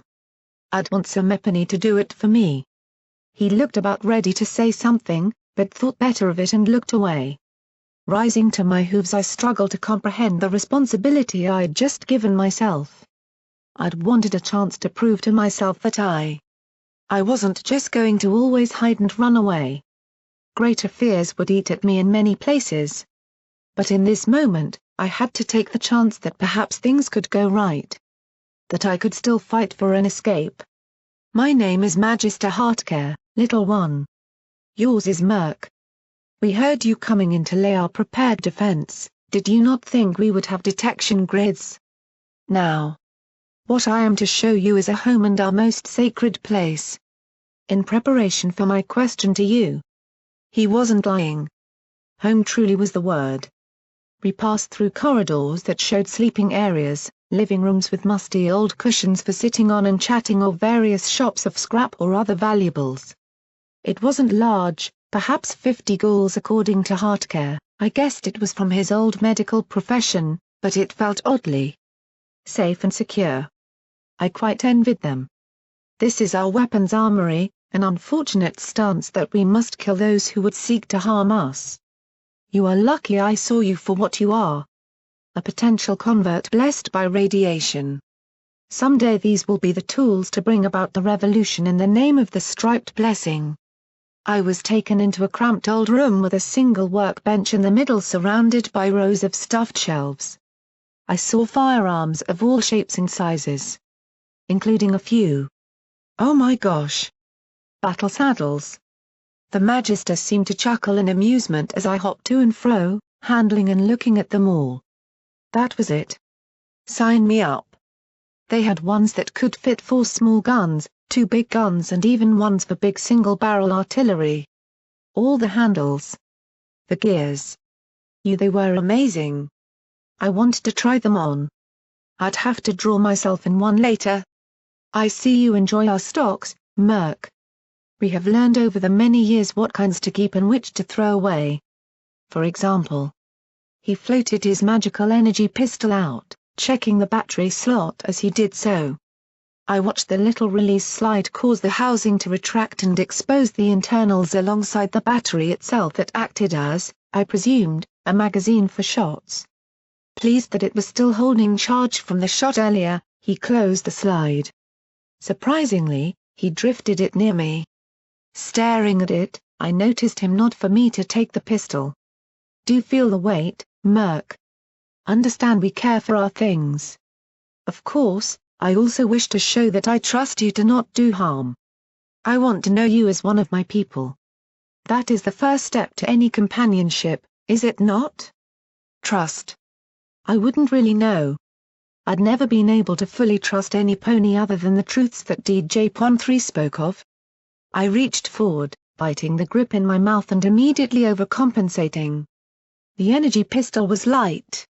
Not just without much weight but almost like a feather. Twisting my head about. I quickly understood both how well made this weapon was to my rather basic knowledge. And how awkward mouth-held guns really were. Give me a battle saddle any day. Really, please do. Heartcare moved around the armory, turning away from me to tidy one of the benches while tutting. I let the pistol drop into my hooves and turned it over a few times, playing around with it. I do so try to have them keep it organized. These mines should have been put away hours ago. This is also where we keep the minor elements of heretical material. For all their harmful traits to us, the unblessed medical liquid makes a good lubricant for our tools if properly prepared. He pointed a hoof to a locked glass cabinet. I recognized the clear liquid sachets from a couple in Weathervane's lab. Anti-radiation water. Gel. Stuff. I winced as I saw the keypad lock. So much for stealing a key this time. Murk, I realize I am dodging around the issues here. There is your future to show. Please. Follow me. I didn't particularly feel like hearing much talk right now. After hoofing over the pistol again, I felt my chest clench badly before I began to walk. This was taking too long. Too much chit-chat and nicety that was letting the radiation slowly build up. Soon I'd be feeling. My thoughts died that moment as I felt my entire body quake. Oh no. The coughing took a full 20 seconds to subside. I almost blacked out from the pain in my lungs as I felt a metallic tang in my mouth. Blood. I must have fallen against the desk. Dozens of various colored mines had collapsed all around me. Shaking and feeling tears drip from my face at the sheer pain, I clenched my teeth and got up. I wanted to run away. I wanted to just abandon all this. But then what would I be left with, the guilt and a lack of self-confidence all over again? I had to press on. I had to. For my own freedom of thought I had to prove that I could do something. I had to prove to Brimstone that I wanted to save her too. Heartcare had moved on to await me catching up. Good. With a cheeky slip in the saddlebag I added a little insurance to my presence here before pushing on after him. Even if things turned out fine, it'd do well to keep me in good stead with Barb. A temple. This place had a temple. Were the doctors of old highly religious? Was it for ponies who were being treated in this odd underground place? Whatever the reason, it was here. And it was, well, strange. White smooth and polished rock raised up high to a pitch-dark ceiling. Recognizing the colors and shapes embossed on them I lowered my head respectfully as I looked in the entrance before offering a small prayer to Celestia and Luna for my deliverance. However, the architecture wasn't what drew my eyes. Inside there were several small pods like large eggs. Each one about big enough to fit a pony inside it. They was hooked up to what looked like some sort of radiator that was half embedded in the shell of each pod. All were connected to one generator at the back. Just what was that? However, all of the ghouls present reacted to my sudden and somewhat revealing gasp as my eyes spotted my objective. The silver sphere sat to one side of the room on a pedestal. All I had to do was grab it. The Magister nodded to the two guards and turned to me. "Murk, here you see our nexus of worship. We like to remind ourselves of the past. Of the goddess we once loved and the goddess we once feared. These incubators are the basis of our purity. Furthermore, to centralize ourselves we have kept the heretical silver orb you referred to within this room. Its presence is, like the nightmare's ceiling, to remind us of the dangers the blessing faces from those who seek to corrupt it or remove its purity. Now I must leave you briefly. There are matters that need attending to decide whether to offer this to your companion as well. I shall return momentarily. Feel free to look around, however there are some restrictions as I am sure you must understand. Any guards will instruct you on the particulars." "Inquwats?" Throwing the question away, I nodded, beginning to feel a little bit more at ease with all this. The slave in me was happy to follow instructions. Especially if they helped the more free part of my mind do what it wanted to. Watching the ghoul sweep away in his fancy robes, I immediately turned to the shrine they had built. The two guards stood unmoving. Wait, were they Pegorsi? They were. I could see the rotted wings drooped at their sides. These ghouls. They didn't care for it. A part of me almost broke down. Here was a place that truly didn't care, and it was one place that I could never settle in. Their environment will kill me within the hour. I could feel my limbs beginning to shake and my skin itch already. I couldn't wait around, time to go in there and see about snatching that orb. I trotted forward, only to find those rotten ghoul wings snapping into a cross before me. "Halt. You may enter, but know this.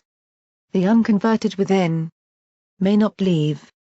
I leapt back, staggering on my hooves before realizing they weren't attacking me.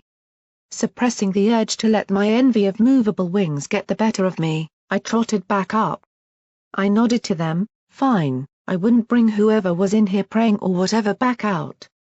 Geez.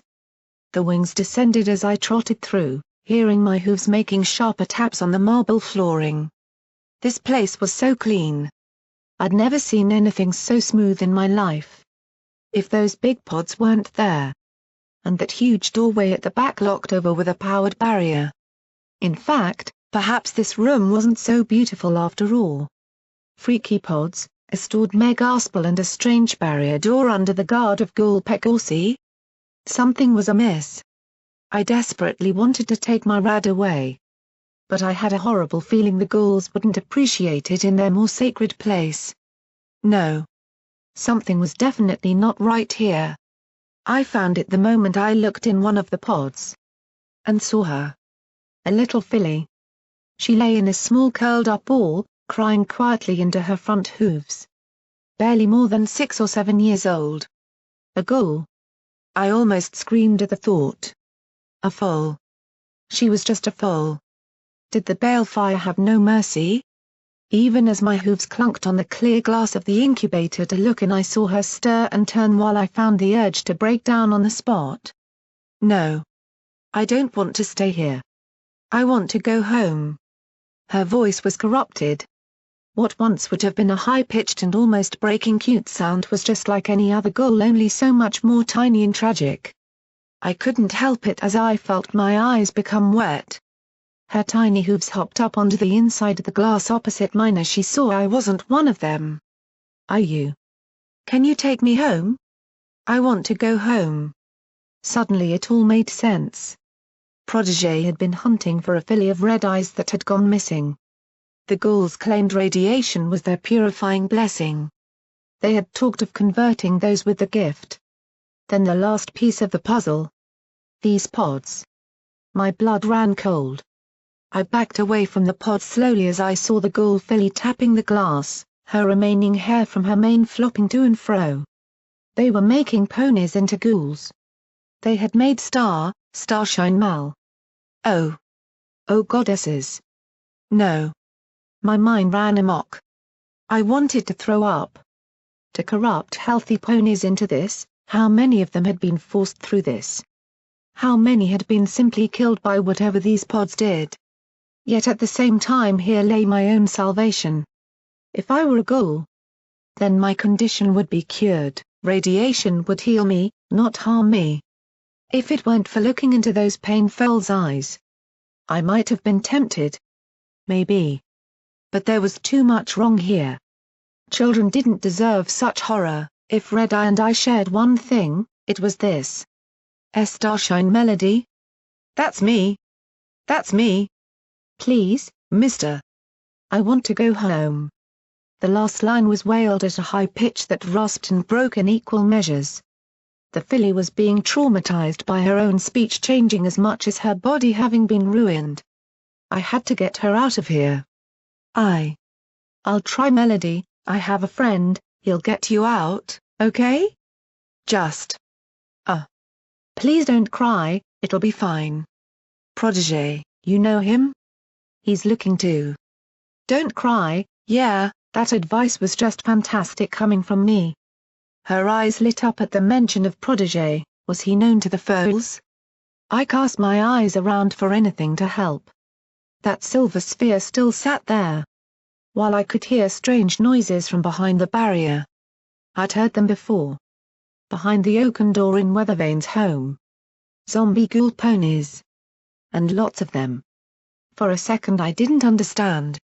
Before it became obvious. The ghouls here were capturing them all. Or putting the ones who turned into them through the poisoning process into a containment room for use in their eventual war. How many ghouls did they have locked away in there, ready to surge across Red Eye's operations from within? This entire thing was messed up. They were forcibly contaminating, killing and degrading ponies into these things. I had to tell Protégé, if they got loose then so many slaves could die. Little Merc. I see you have met our latest convert and accepted our offer yourself. I swerved to face the Magister. He stood resplendent in his robes, flanked by the two guards as they marched and I trotted toward them. I needed out to get Brimstone Blitz, but stopped as I realized, they weren't just standing in the entrance, they were blocking it. What have you done to her? My question was not as confident as it sounded beside the anguish I felt at the foal's life being ruined by these fanatics. I felt my voice break as I tried to articulate it all into voice. She has been saved. Joining her. She's just a foal. I've seen enough, I want out. I need to talk to my... Did the guards not tell you, Merc? You may enter. But the unconverted may not leave. But she's there, she's not. Oh. Damn. They hadn't meant just her. They meant in general. I panicked, galloping suddenly to rush past them until I felt the two guards, driven by Pegasus agility to match my own, wrestle me back in with little effort. Oh, I am sorry, Merc, if you did not realize. But you must see this as the best solution. You hate Red Eye. That much I can see. The bringer of the past shall fall to us and you shall help. Bless you, Merc. For we grant you a rare gift not seen in eons since the Great Fire. He raised his hooves in the air as he reared back, before looking down at me. Slumber in the incubator, Merc. Immortality awaits. I don't want it. I just want to see Brimstone. Hartker smirked, before nodding the guards forward. You imply you have a choice. Bless this poor pony, children. He will see the truth eventually. The guards lashed forward, grabbing my hooves and torso.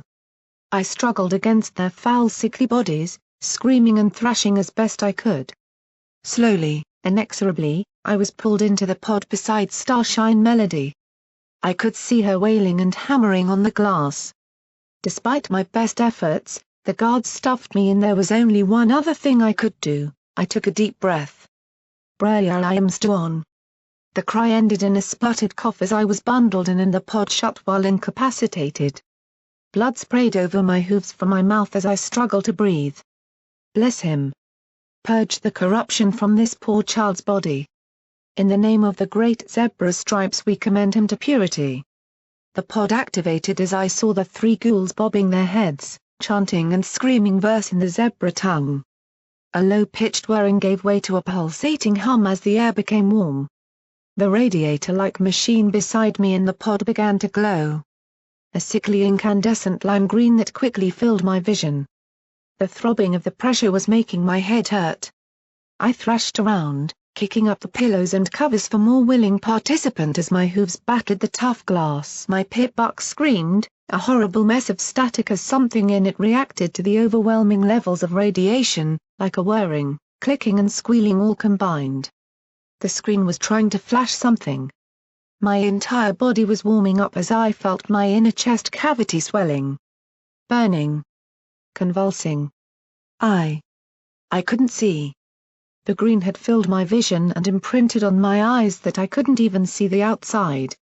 Only the cacophony of their chanting resounded in my head as the machine worked up a gear and I began to feel my very flesh burning. Vision swam as I collapsed. No. Becoming a ghoul. I didn't want it. I didn't want it.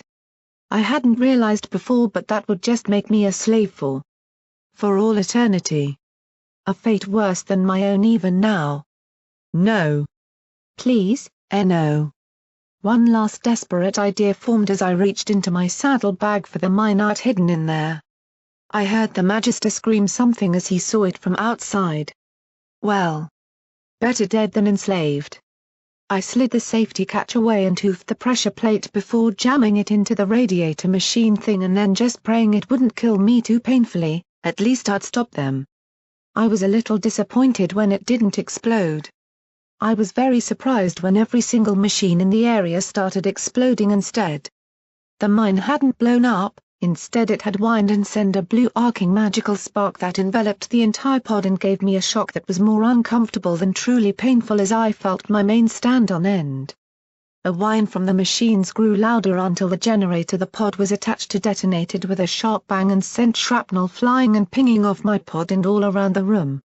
The green glow died away as it popped off of the lock. Taking the small chance, I put my shaky and weakened strength into pushing it off. The Magister and guards were down, staggering around with wounds from flying machinery when I dropped to the ground, vision swimming as cables sparkled and pods popped with rad radiators discharging the magical energy that was dying from the disruption that mine had caused. I guess it only made sense. A mine designed to stop machines without killing. That sounded like the sort of thing Sundial's Applejack might have approved of. But it didn't help how I felt. My body was weak. All the flesh on one side of my body felt singed and tingly while my throat was swollen and half wheezing on every breath. Even as I staggered up I felt my stomach churn before throwing up next to the pod. Oh. That was a lot of blood. Pulling my goggles on against the smoke, I looked for Starshine Melody. Almost falling from hoof to hoof, I dragged out my rad away and set a sachet in my mouth before almost tripping rather than trotting toward the next pod. Star. I coughed again, spraying rad away over the dead machine. No, no. I couldn't waste any. Desperately hoofing the packet, I tried to rescue as much as I could while looking around. Starshine. Ah. Where are you? The little filly was terrified, curled up near the edge and wailing in that raspy little ghoul voice. Come on. We're going home. Ugh. Her wet little eyes were quivering as she stopped and looked at me. Ah. Are we? Yes. On my back, quickly. It wasn't fast enough, the guard was on me. He was badly wounded, but managed to shove me over with sheer weight and howl in my face before trying to restrain me. I felt a hoof slap the side of my head once. Twice. The third I felt being pulled back. Before ceasing as the guard fell sideways from Starshine leaping onto his head and biting his ear. Brave filly. She'd bought me a second. But what could I do? I had no weapon. Oh wait. Yes I did. I reached below my stomach, grabbed it from my stash pocket and with a sharp swing, swiped the metal ruler across the face of the ghoul. With a sharp slap of impact, he cried out in agony, going down as it left a searing mark across both eyes and his snout. Ha! Never underestimate the metal ruler. At least I knew he could regenerate. No guilt from this one. Quickly, Starshine, hop up. I knelt down, trying to ignore my stomach twisting in all directions as she clambered up. Feeling her hooves around my neck, I was very glad for the collar as I saw her wasted away skin. Staggering over, I grabbed the silver spell sphere, sliding it into my saddlebag before trying to find my way to the exit in all the machinery's dying smoke plumes. My entire body was failing, but I'd survived. I'd even knocked over a guard and was rescuing a foal. Was this what it felt like to be a hero like Little Pip? Watch out! Starshine's warning turned to a scream as I felt Sir Mepany grabbing her, trying to pull her off me. The Magister had found us and was howling as he yanked at the poor kid. You will not take my child. She is mine. Mine. I was weak. I was a coward. But I did not appreciate foals being harmed. Stopping all resistance, I hopped backwards, raised my right back hoof and shot it directly under the Magister to impact that little sweet spot that any pony could do harm to, no matter how weak they were. As it turned out, Ghouls made very strange sounds when bucked in the happy sack. I felt him writhe and fall off of Starshine before I kept moving for the door. Almost there. Almost there. My energy was running low, I wasn't built for fighting. I was stopped as a blaring alarm sounded in the room, causing me to stagger when my whirling senses were further impaired. The noise was so loud it threw off the balance from my ears. I heard a whoosh behind me as the Great Barrier door began to rise once the locking mechanism finally failed from my anti-magic thingy mine. Get him. Get him, my purest of converts. He seeks to take her from us. A dozen green glowing eyes and organs illuminated from within began staring at me. More and more adding on the further the door rose. With throaty roars they began to lurch forward. Too many for me to quickly count. Foals. Bucks. Mares. Every one a feral nightmare. Oh. Fudge. I found Brimstone in the main corridor smacking a ghoul into the wall so hard that I heard the spine literally snap in half. Clearly he had found and raided the armory, for I saw multiple bent weapons all across the ground and a sack of anti-radiation fluid across his back. Great. Just great. Merc. Who's the filly? I didn't even stop. Racing by him, I just kept going. Run, Brim. The sphere. I've got it. Just run. You got it? I just screamed over my shoulder as I worked my little hooves as fast as they could go toward the exit. Brim, just run. Brimstone snorted before turning and seeing what was following me. His eyes went wide. Oh. Fuck. We burst from the hidden doorway at top speed. The moment I hit the looser earth, my speed slowed from the extra weight of Starshine on my back. She was still squealing at the howling of the ghouls behind us, making me wince every time as she screamed in my ears. I felt myself go down, tripping in the loose earth until Brimstone threw her on his back instead. I could swear her scream was more at him. Pandemonium broke loose the moment the ghouls emerged. Exploding forth like a tide of rotting zombie flesh and galloping with uncanny ease across the dusty crater base, they quickly drew attention. Slaves cried out, panic broke loose, and everybody in the immediate area fled in all directions. Most went for the edge and slipping all over the raised slope. Those wooden shoes were good for balance but terrible to gallop, and all around us I heard screams and shouts to the defense wall for aid. Blood-curdling howls sounded as the ghouls fell upon such a target-rich environment. Streaming through the ruined carcass of a few buildings, I saw slaves being run down by the horde as they fell to the ground. Agonized wails as they were bloodily ripped apart set my heart to clamp.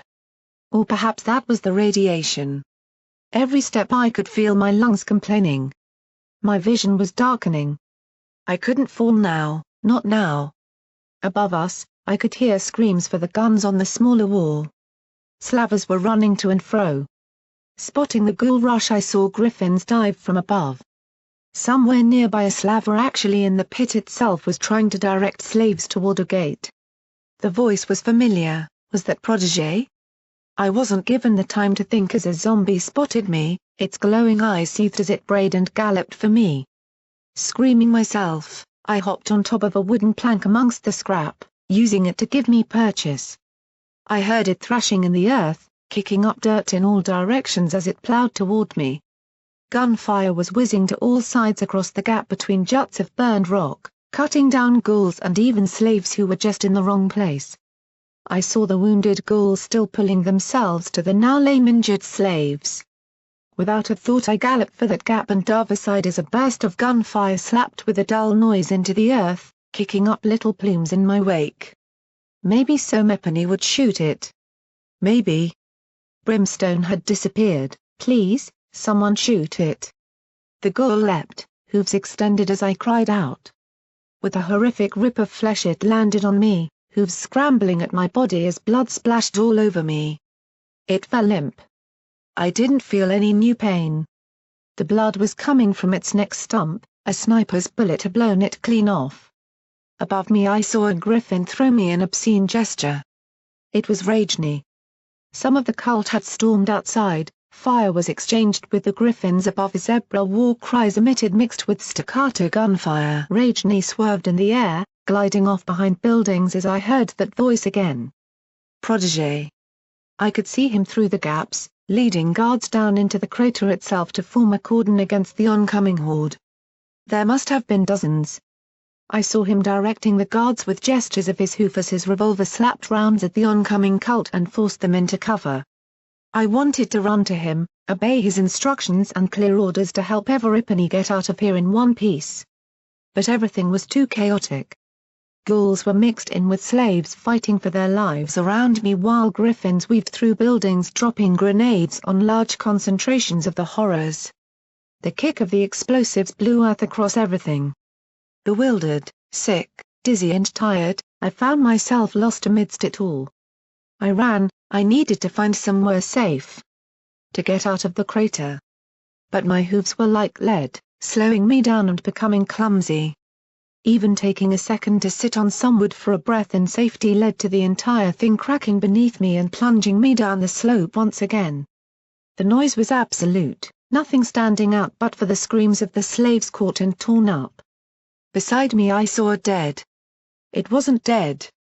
The ghoul had been blown in half by the grenades, but continued crawling toward me, its distended tongue lolling out to the side. Unearthly noises hemorrhaged from its throat as it pulled itself after the ever-slowing escape I made. I tried to throw rocks, it didn't care. I swiped my ruler at it and just got it covered in icky goo before having to roll to dodge it.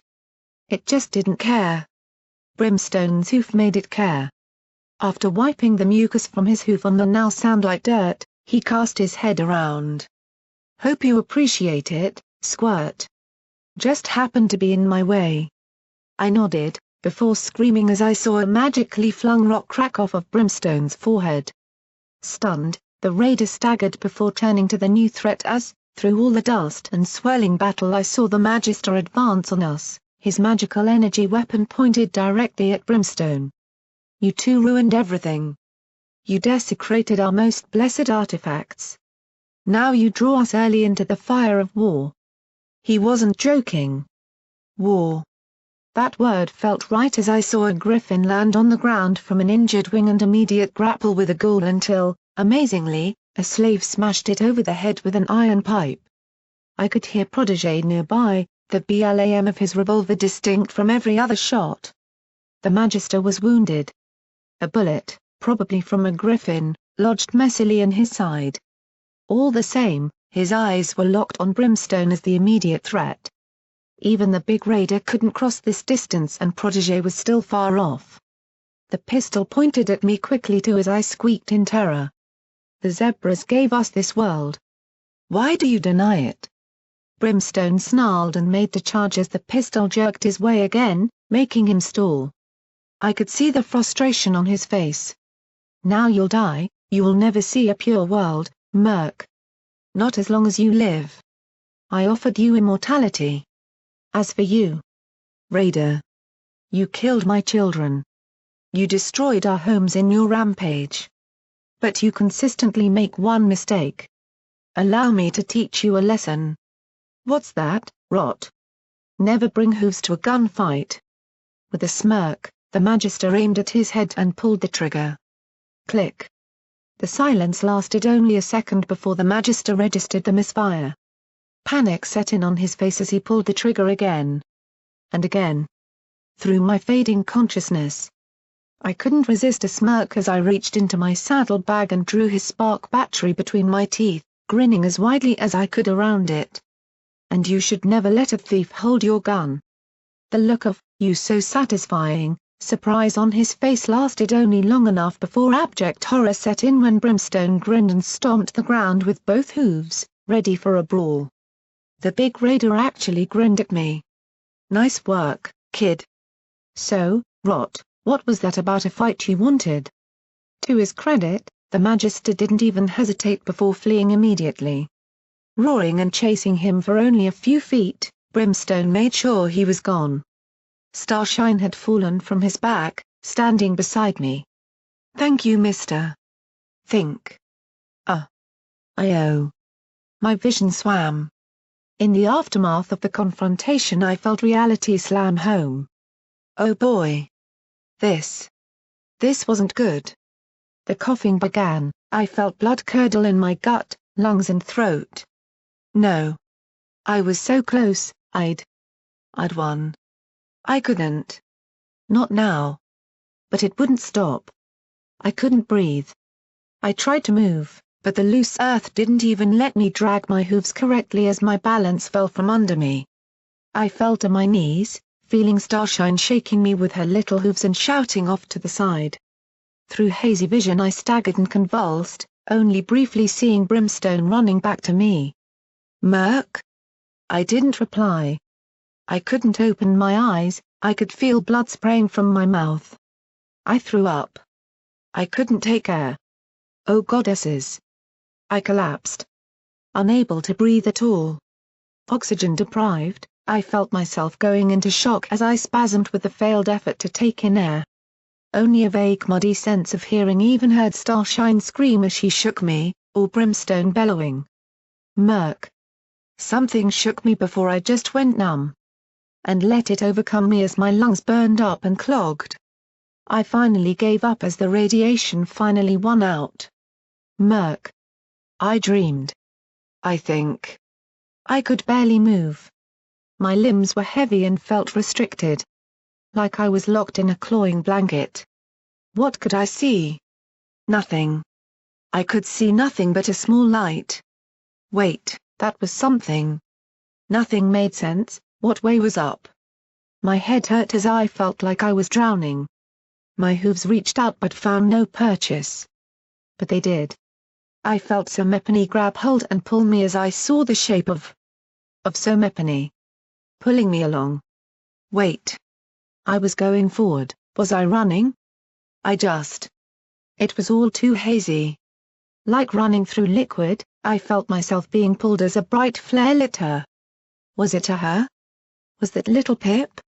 I fell, as we separated. I fell. Upward through water. Even as I broke the surface.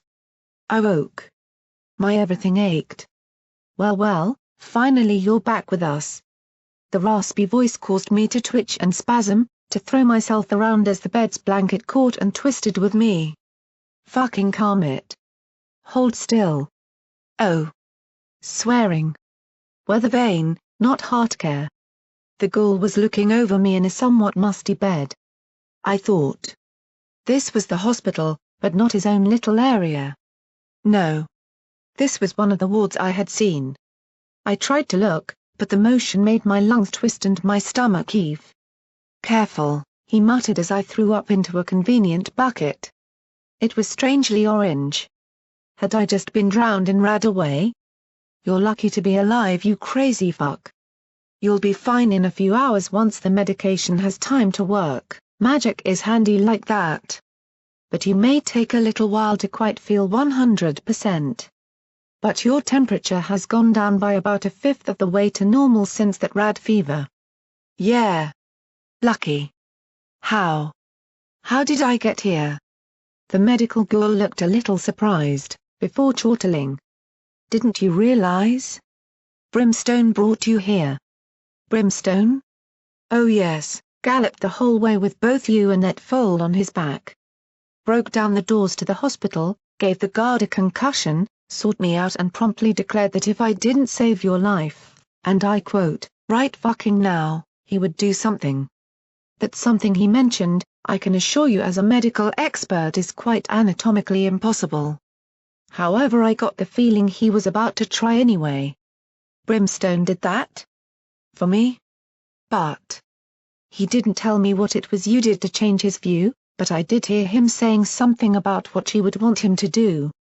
Oh, and by the way, he told me if I informed you it was him he'd crush my skull. So don't tell him, all right? Or I'll find a way to give you every fucking injection in your rump. Besides, there's somebody else who wants to see you. He trotted off after tapping a rad away to my chest. Wait, Weathervane. The rad purge, did. Weathervane didn't answer. Instead, the newcomer did as he trotted into my shock. Glimmerlight is, last I heard, recovering, said Protégé calmly. Brimstone apparently left for her the moment he dropped you here. Rather literally, so I am told. I squeaked. My master was here, I wasn't in my cell. How? Oh no. Now I'm not even going to pretend I'm not disappointed that you felt you had to escape me, Merc. I like to think I am a kind pony. As such, I was prepared to punish you as befits how I run things. I dislike workers attempting to escape me. To escape their duty to Equestria. He trotted closer to my bed, magic fixing the blankets over me to not be as messed up. An odd move while talking of punishment. But it seems I am inclined to drop it and not even ask how you got out. I know my own building, so I am sure I can guess how. I trust it will not happen again. But no, my punishment is stayed only by that you have inadvertently done me a great service, Merc. We turned back the tide. But you saved one of Master Red-Eye's foals. Starshine Melody has been returned to him. Master Red-Eye was quite delighted, if saddened by her condition. I nodded, trying not to allow a relieved smile on my face that Melody had in her own obtuse way, saved me from Protégé. Is she all right, Master?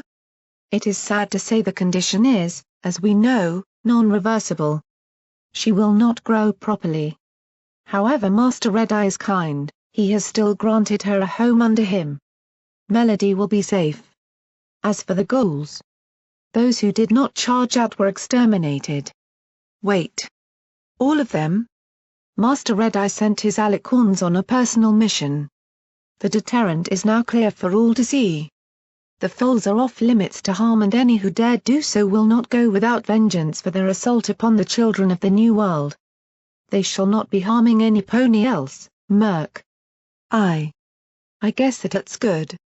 Truly, I wasn't so sure. An innocent child was harmed.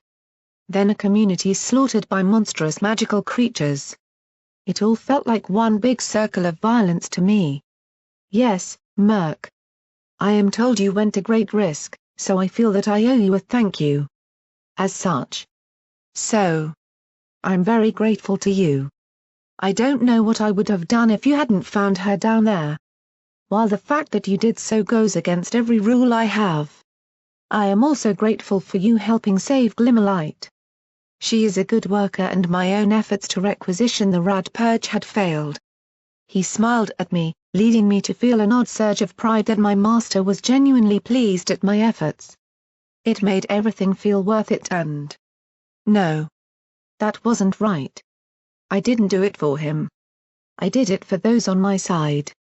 Part of me liked Protégé's appreciation more than it should. But it still felt like a betrayal of my freedom. It would take me a while to properly kill off that part of my mind. But for now... Yes. I could still do it. Now rest up, Merc. I will see you return tonight. Then you must rest more. Forgive me, Master. Why?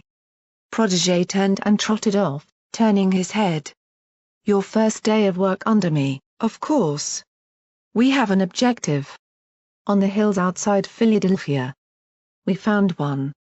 I felt my body clench up as it ate terribly. Fear made me tremble. You mean A. You. You found A. Yes, Murk. We found a stable. Footnote, perk attained. Sleight of hoof, rank 1, Everypenny better be careful what they have near you, for even those items they love the most may mysteriously disappear after that hoof shake they gave you. You may now attempt to steal even while detected.